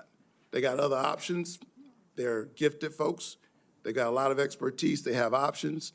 A lot of them are doing this work because of their patriotism, because of their commitment. Do you agree with the buyouts that were presented to CDC employees just last night? I agree.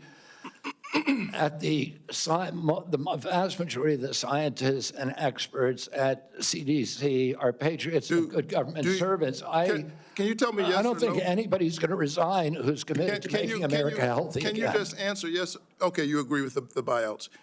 In our meeting, I asked you to confirm your support for the Affordable Care Act. You also mentioned that you and President Trump want to fix the ACA by making premiums more affordable. Can you answer me yes or no, as I don't have a lot of time?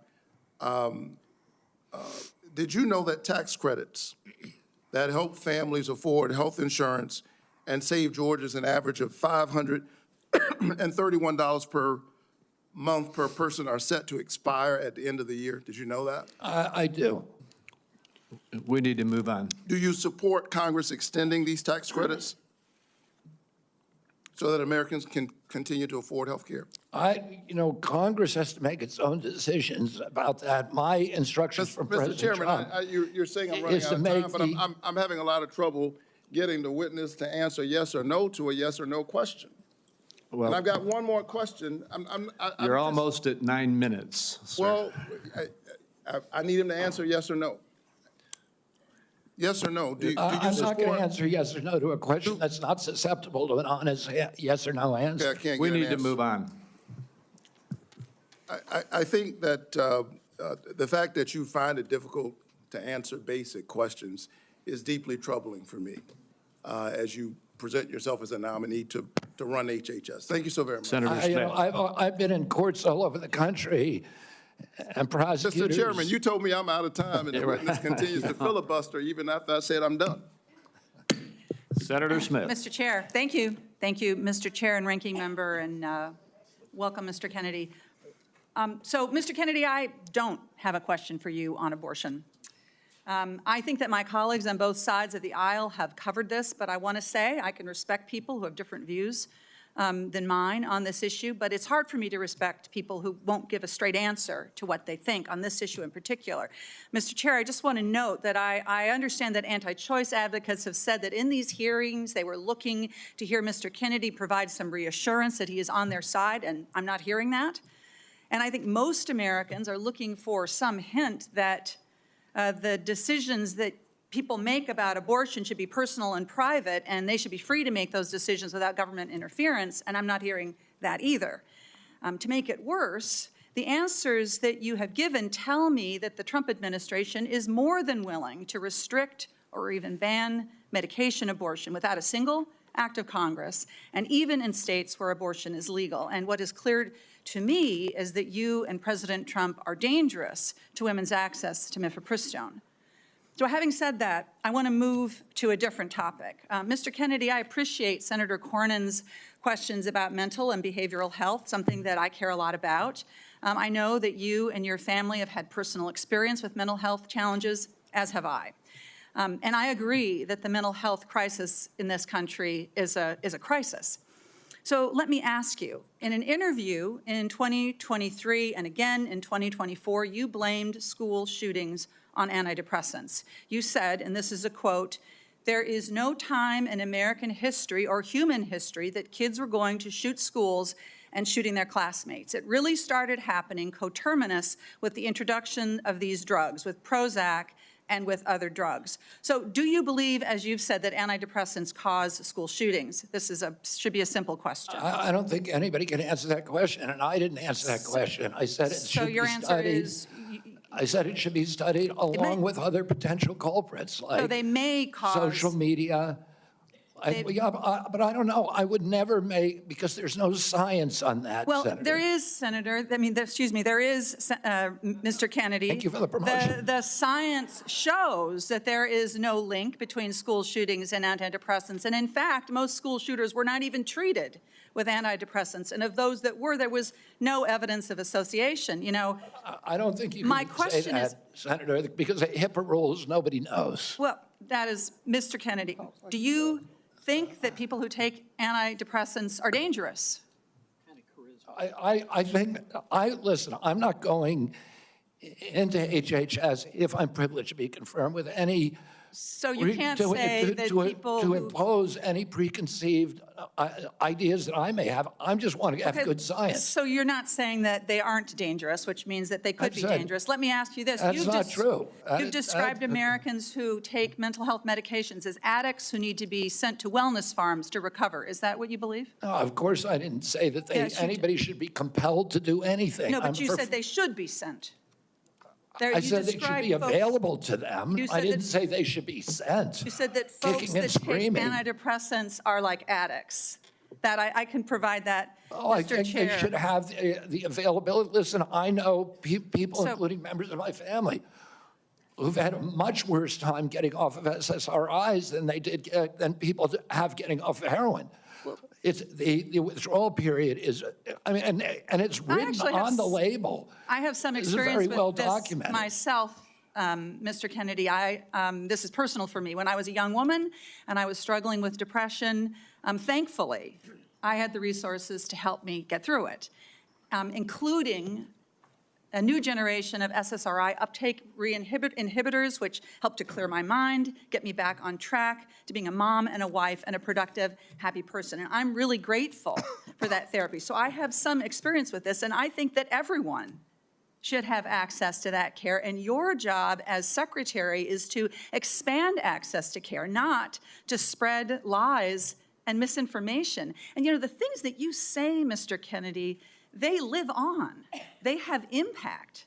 And, you know, we're having this conversation at the same moment that my Republican colleagues are looking to try to figure out how to save money any way they can. And so they want to cut Medicaid. Let's just think about this for a minute, because you're going to be, should you be confirmed, you would be responsible for CMS, which provides mental and behavioral health care to millions of Americans. Close to 40% of folks on Medicaid have a behavioral health condition. And you would be part of this administration that would be looking to cut Medicaid. So, Mr. Kennedy, these statements that you've made linking antidepressants to school shootings, they reinforce the stigma that people who experience mental health every day face every single day. And I'm very concerned that this is another example of your record of sharing false and misleading information that actually really hurts people. Senator, you're Thank you, mischaracterizing my statements. I am only putting into the record what you have said, Mr. Kennedy. You're mischaracterizing my statements, and I'm happy that you had a good experience on SSRIs. Many Americans have very good experience on it. Others have That not. would be an issue between them and their physicians, and not for the future head of HHS to be putting out misinformation about the dangers of SSRIs and other antidepressant medication, spreading the stigma and the fear that we're actually trying to overcome. Do you think physicians, when they make that prescription, ought to have access to good science? Of course they do, and That's all I believe, too. And you and I are in agreement, Senator. And to your point that you made when you made these statements, it was not based on good science. I don't know what it was based on. I was saying the science needed to be done. I was saying these are potential culprits. We're coterminous, and I named other things. I said video games. I said social media. I said SSRIs. SSRIs have a black box warning of suicidal, homicidal behavior. Mr. Chair, I will submit to the chair the information that I have about what Mr. Kennedy has said of linking antidepressants to school shootings. Thank you. Senator Young. Thank you, Mr. Chairman. Good to see you, Mr. Kennedy. to follow up on that spirited exchange, in talking with you and reading about your vision for the department, you said one of your goals is to return public health agencies to the gold standard of scientific review. You've alluded to the gold standard a number of times today. So I'm going to give you an opportunity, uninterrupted, but hopefully not too extensive, to tell me and others what you mean by this gold standard. The gold standard means real scientific research with replication of studies, which very rarely happens now at NIH. We should be giving at least 20% of the NIH budgets to replication. We should make sure that all the science is published with the raw data. We should make sure that the peer reviews are also published.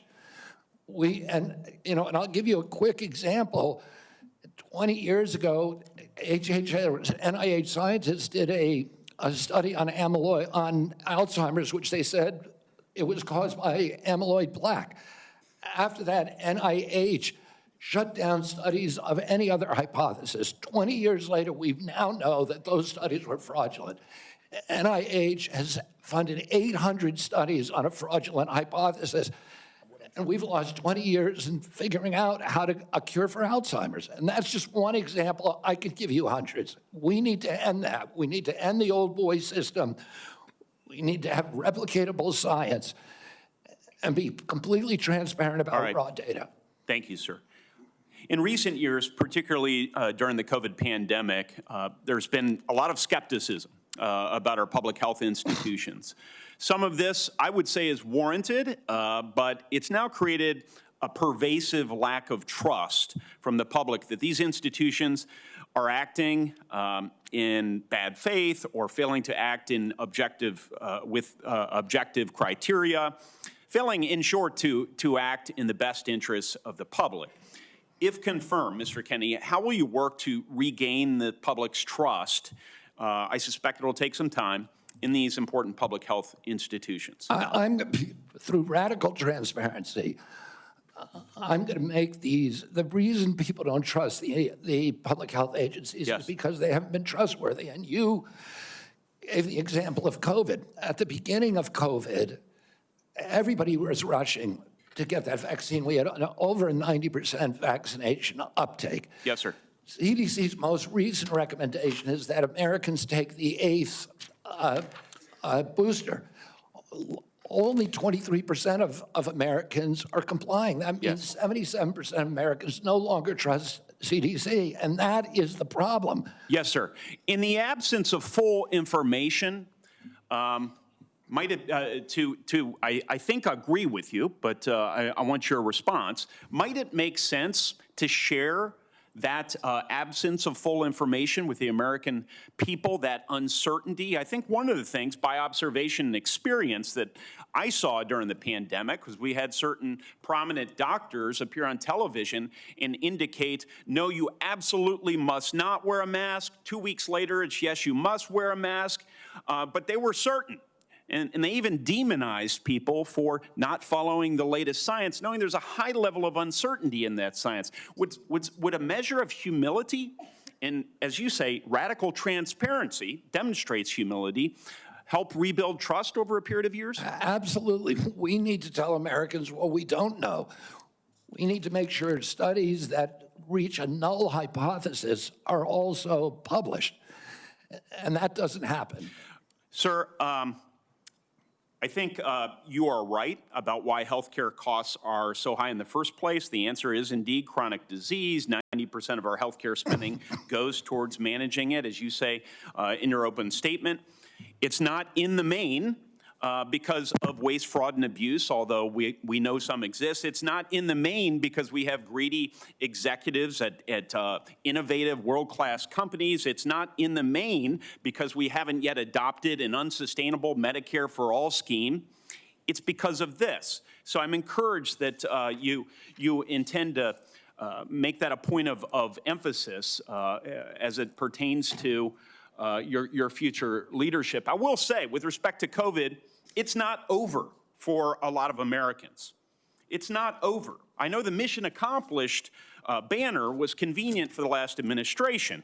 But as we continue to navigate the ongoing impacts of the COVID pandemic, we have many individuals here in the United States and around the world who are suffering from long-term health effects that significantly impact their quality of life, work, and daily activities, and they've been largely ignored.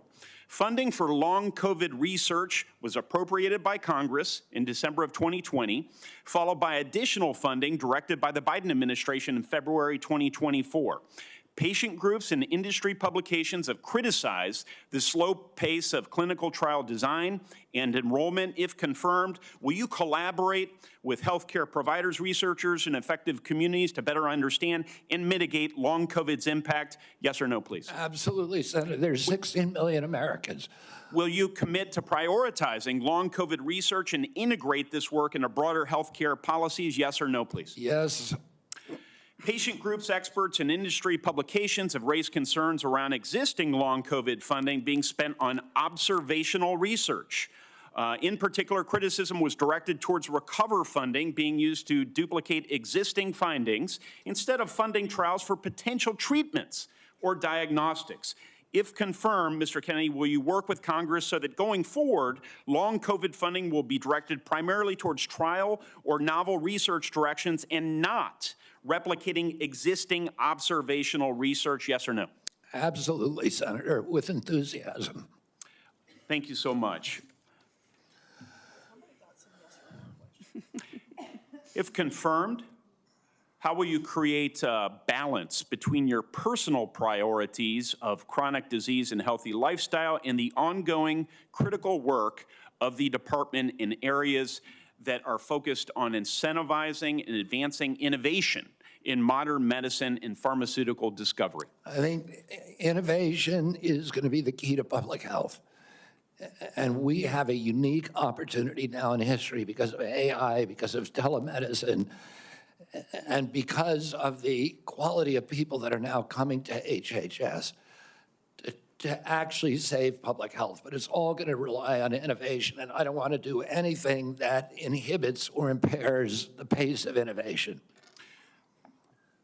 That's encouraging. From approving AI algorithms to determining Medicare coverage, we certainly need more innovation, and we need good people in the department to assist with that effort. So I'll follow up with a question about how you're going to attract and retain good people. Thank you, Chairman. Sorry to shut you down a little faster than I did the others, Senator. We are up against a vote deadline here, and we have one more senator who gets his full time. I hope you'll keep it as close to 5 minutes as you can, Senator Welch. And then I've promised Senator Wyden, 5 more minutes? To be divided 1 minute with my colleagues getting 1 minute. And then if we can do that, we can get over to vote before they call the vote on the floor. Thank you very much. Thank you, Mr. Kennedy. And as you know, I'm have great reverence for your family from Massachusetts. When I got out of college, I was in the first class of Robert Kennedy Fellows, the memorial created by your family to honor the service of your father. I do community organizing in the west side of Chicago. And I certainly admire your energy in your effort here and desire to serve. You know, there's a couple of things that are really important here. This is not just about a debate on vaccines. It's a debate about qualifications, experience, and priorities as to the person that will head Health and Human Services. And it's not just about what your answers are today or what the questions are. It obviously has a lot to do with your whole record and your whole history. You know, your sister in her letter, or pardon me, your cousin in her letter said, you've always been charismatic, able to attract others through the strength of your personality, willingness to take risk and break rules. That's, I guess, an attribute, but it can be a danger. The question I fundamentally have is whether your willingness to disrupt and maybe break rules is going to be dangerous and destructive. The character questions we didn't go into here, but there's some sketchy things you've acknowledged. Your history with heroin, you've gotten over that, but there's incidents that do, I think, concern the question of whether the stability is there to be in charge of this major organization. And that's compounded by my concern that you don't have any experience managing a large organization, that you don't have any experience in government. So those are things that have to be taken into account. But the issue for me is also priorities. A lot of your engagement in health has been on vaccines, big important issue. You actually disagreed, as I understand it, with President Trump about Operation Warp Speed. I think President Trump deserves a lot of credit for Operation Warp Speed. He knew we had to get a vaccine. And these other issues about a mask and whether you should wear it, whether when you got your groceries, the bag had to be left outside, remember that in the very beginning? Those are incidental to the core question that the president believed we had to have a vaccine. And you contested that. That worries me.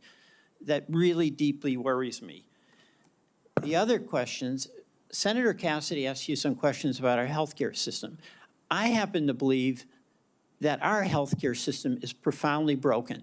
And it's not just about the chronic illnesses. That's about our diet, that's about our exercise. But we are getting premium increases in Vermont of 20% a year, 25% a year. And it's busting the bank for taxpayers, it's busting the bank for our wonderful Vermont employers who care about having health insurance that they can provide to their employees. Senator Cassidy asked you a couple of questions about how you would reform Medicaid, and I didn't hear an answer. You mentioned that you thought Medicare Advantage was good. You have a good plan. No focus on what an incredible ripoff was reported in the Wall Street Journal by United Healthcare, which was marketing Medicare Advantage and then paying doctors and nurses where they had assignments essentially to diagnose illnesses that didn't exist. So they made billions and billions of dollars. And I've seen nothing coming out of the Trump administration, and I've seen nothing coming out of your advocacy that is going after what is a rampant abuse by the insurance companies and overcharging people and not doing the job. And by the way, the United Healthcare people, when they did that, they overdiagnosed. When the person really got sick, they dumped them. They dumped them. Go to the nursing home on your own. That's a broken healthcare system. We spend the most and get the least. And I think there should be collective anger about this on both sides because all of our people are dependent on that healthcare system. And you're going to be working for a president who's on a lawless rampage right now, okay? He has done something reckless with the pardons to these cop beaters. I'm appalled by that. But that's just reckless. That's not illegal. He's impounded money. So right now, the Medicaid website went down. He's impounded money. So the community health centers that Senator Warner was talking about are up in the air as to what they can do. Do you believe that a president can impound money that has been appropriated by Congress? Senator, let me answer the question about Medicare first. I have never defended that program or the rapacious behavior by insurance companies or the PBMs. I understand that's a huge problem. And all right, I don't have time. We've got to get over to vote. So we can do this. But you've asked me 5 questions. You got to give me a chance to answer one of them. Please be brief. Yeah, I brought in, if I get confirmed, I've already appointed a general counsel. The first time in history, he's a former prosecutor who prosecuted the biggest Medicare fraud in the case in the state of West Virginia. I brought in a prosecutor for that job instead of a bureaucrat, precisely to address the important issues that you raised here. The only reason I didn't talk about these before is because I wasn't asked about them. What about, I agree with you 100%. Right, what about impounding, a president impounding money that, among other things, goes to health care? And you're saying that that's illegal? That's correct. Well, my job is to uphold the Constitution. I'm going to take an oath to uphold the Constitution, and I will administer the law and uphold the Constitution.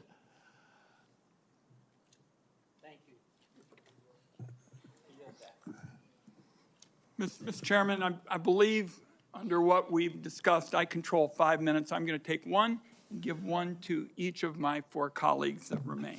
All right, and I would just say this vote, they're going to call it in about 8 minutes. Thank you. So we have very little time.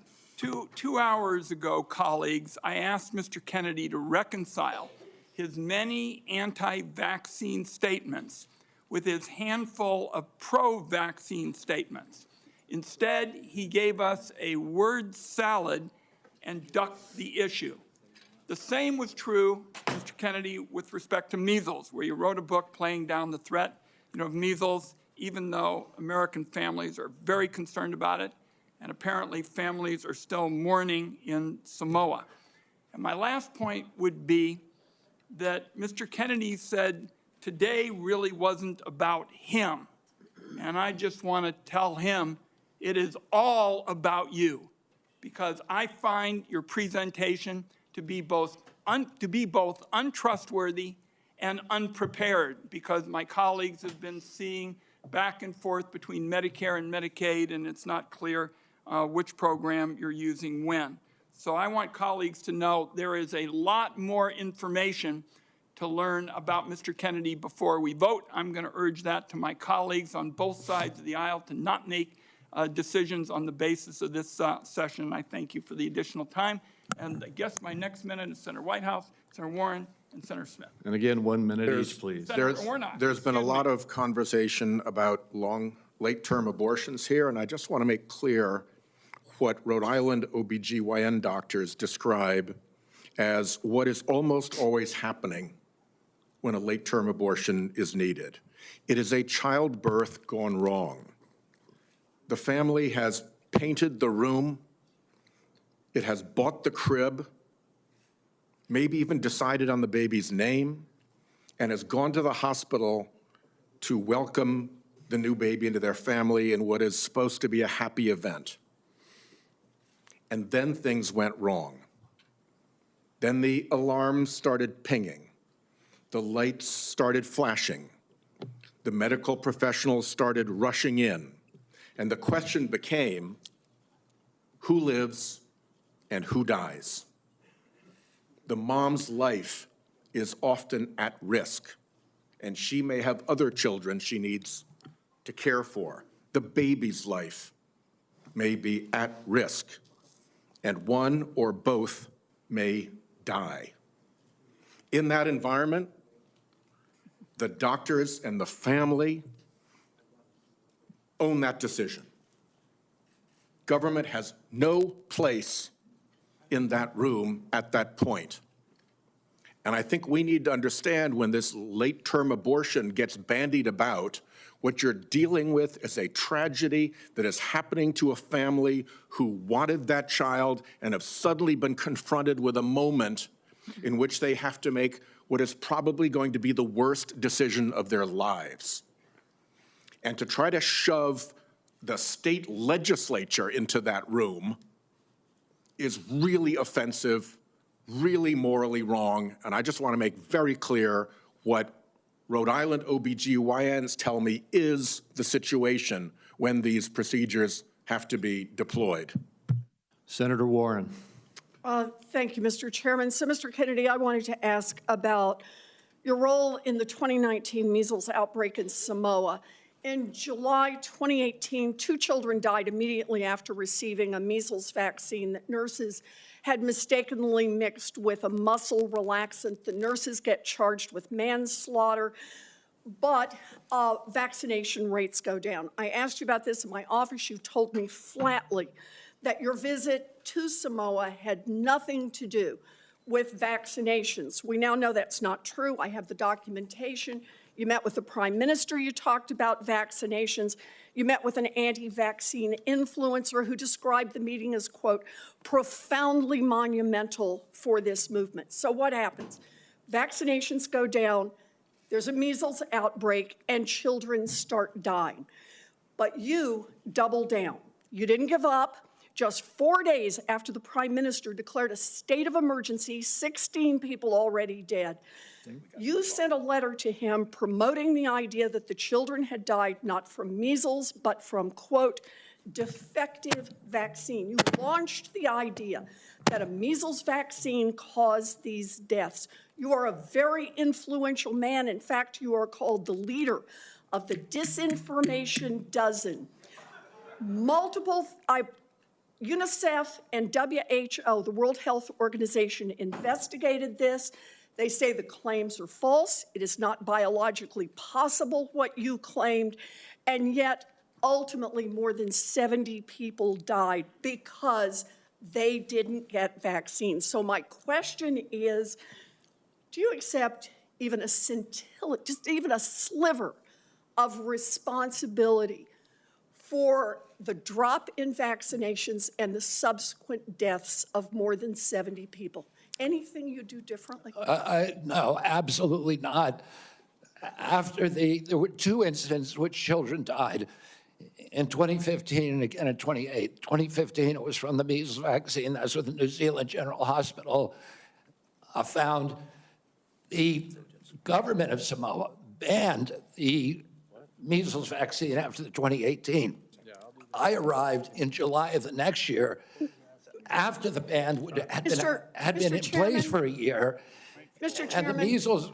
Understanding that you wanted to hold this to a minute and that I don't get to present all the facts and documentation I've got, how about if we just decide to make entries for the record on exactly what the record shows about Mr. Kennedy's participation? And I think he's answered the yes or no question. He takes no responsibility. Senator Warren, we will do that. And Mr. Kennedy, and to all the senators, every senator knows that following this hearing, they will be able to ask you questions off the record, and you will be able to put answers back onto the record. So please give that answer. I apologize that we're shutting you off for giving a full response right now. Senator Smith, and we are way over time. Thank you, Mr. Chair. So, Mr. Kennedy, you have said that you want to give infectious diseases a break for about 8 years. You spoke about this with Senator Cantwell. My question to you has to do with avian flu. Over 100 million birds culled. The disease has spread to dairy cows, and there are now 67 confirmed human cases and 1 death. So, Mr. Kennedy, do you intend to give research on bird flu a break? No, I intend to devote the appropriate resources to preventing pandemics. That's an essential part of my job. What do you think is causing the avian influenza? I think the H5N1 virus is. So that's good to hear, because in a recent book, I will submit this for the record because we don't have that much time, Mr. Kennedy has questioned the scientific basis for germs causing disease and the power of vaccines and antibiotics. I've never questioned that, Senator. Well, I will submit that for the record. Thank you. Senator Warnock, 1 minute. I like the way you said that to the Baptist preacher. Thank you so much. Mr. Kennedy, based on our conversations, it's my understanding that you support work requirements in Medicaid. In 2020, President Trump approved a proposal from Georgia state leaders requiring Georgians to jump through a number of onerous bureaucratic hoops and fill out even more paperwork to verify work and get access to health care. I ask this as someone who represents a state that has not expanded Medicaid. The federal government, because of this waiver, spent $70 million on Georgia's Medicaid waiver. 82% of that went to administrative costs. The point that I'm making is that the folks that they're insisting need to work, 90% of those folks are working, they are caregivers, or they have a disability. Let me give you one example. A woman I think of all the time, her name is Heather. She's a traveling nurse from Dalton, Georgia, who falls into the Medicaid coverage gap. Heather experienced a series of small strokes, leaving her unable to work full-time. She's dedicated her life to caring for patients, but now she can't afford her own medical care, out-of-pocket costs, because she doesn't make enough to qualify for tax credits to buy private insurance. What does Heather need? Does she need work requirements, or does she need access to health care so she can finally get healthy and get back to work? The individual that you described would need health care and not a work requirement. Thank you. Thank you. Thank you. Thank you, and we are done with the questioning now. Mr. Kennedy, I apologize to you, to the audience, and to all of my colleagues to have to rush it here at the end, but we have a vote on the Senate floor that they're going to close in about 3 minutes. I want to thank you for appearing before this committee. You have been accessible to the members and staff on both sides of the aisle of the Finance Committee throughout a rigorous process, and I want the whole world to know that you spent hours in meetings answering questions outside of this hearing and providing documents and responses on issue after issue after issue. You've gone through the most thorough vetting process that any committee in this Congress puts anybody through. And I think that you have come through well and deserve to be confirmed. I would like to remind my colleagues that the deadline for submitting any questions for the record is 5 p.m. today, 5 p.m. today. And Mr. Kennedy, we ask that you respond to those questions as quickly as you possibly can. With that, I'm going to leave you in this room and run over to vote. This hearing will be adjourned. I still encourage the audience to be polite and respectful no matter what side of the issues you may be on. And Mr. Kennedy, I look forward to working with you. Thank you, Mr. Chairman. We're adjourned.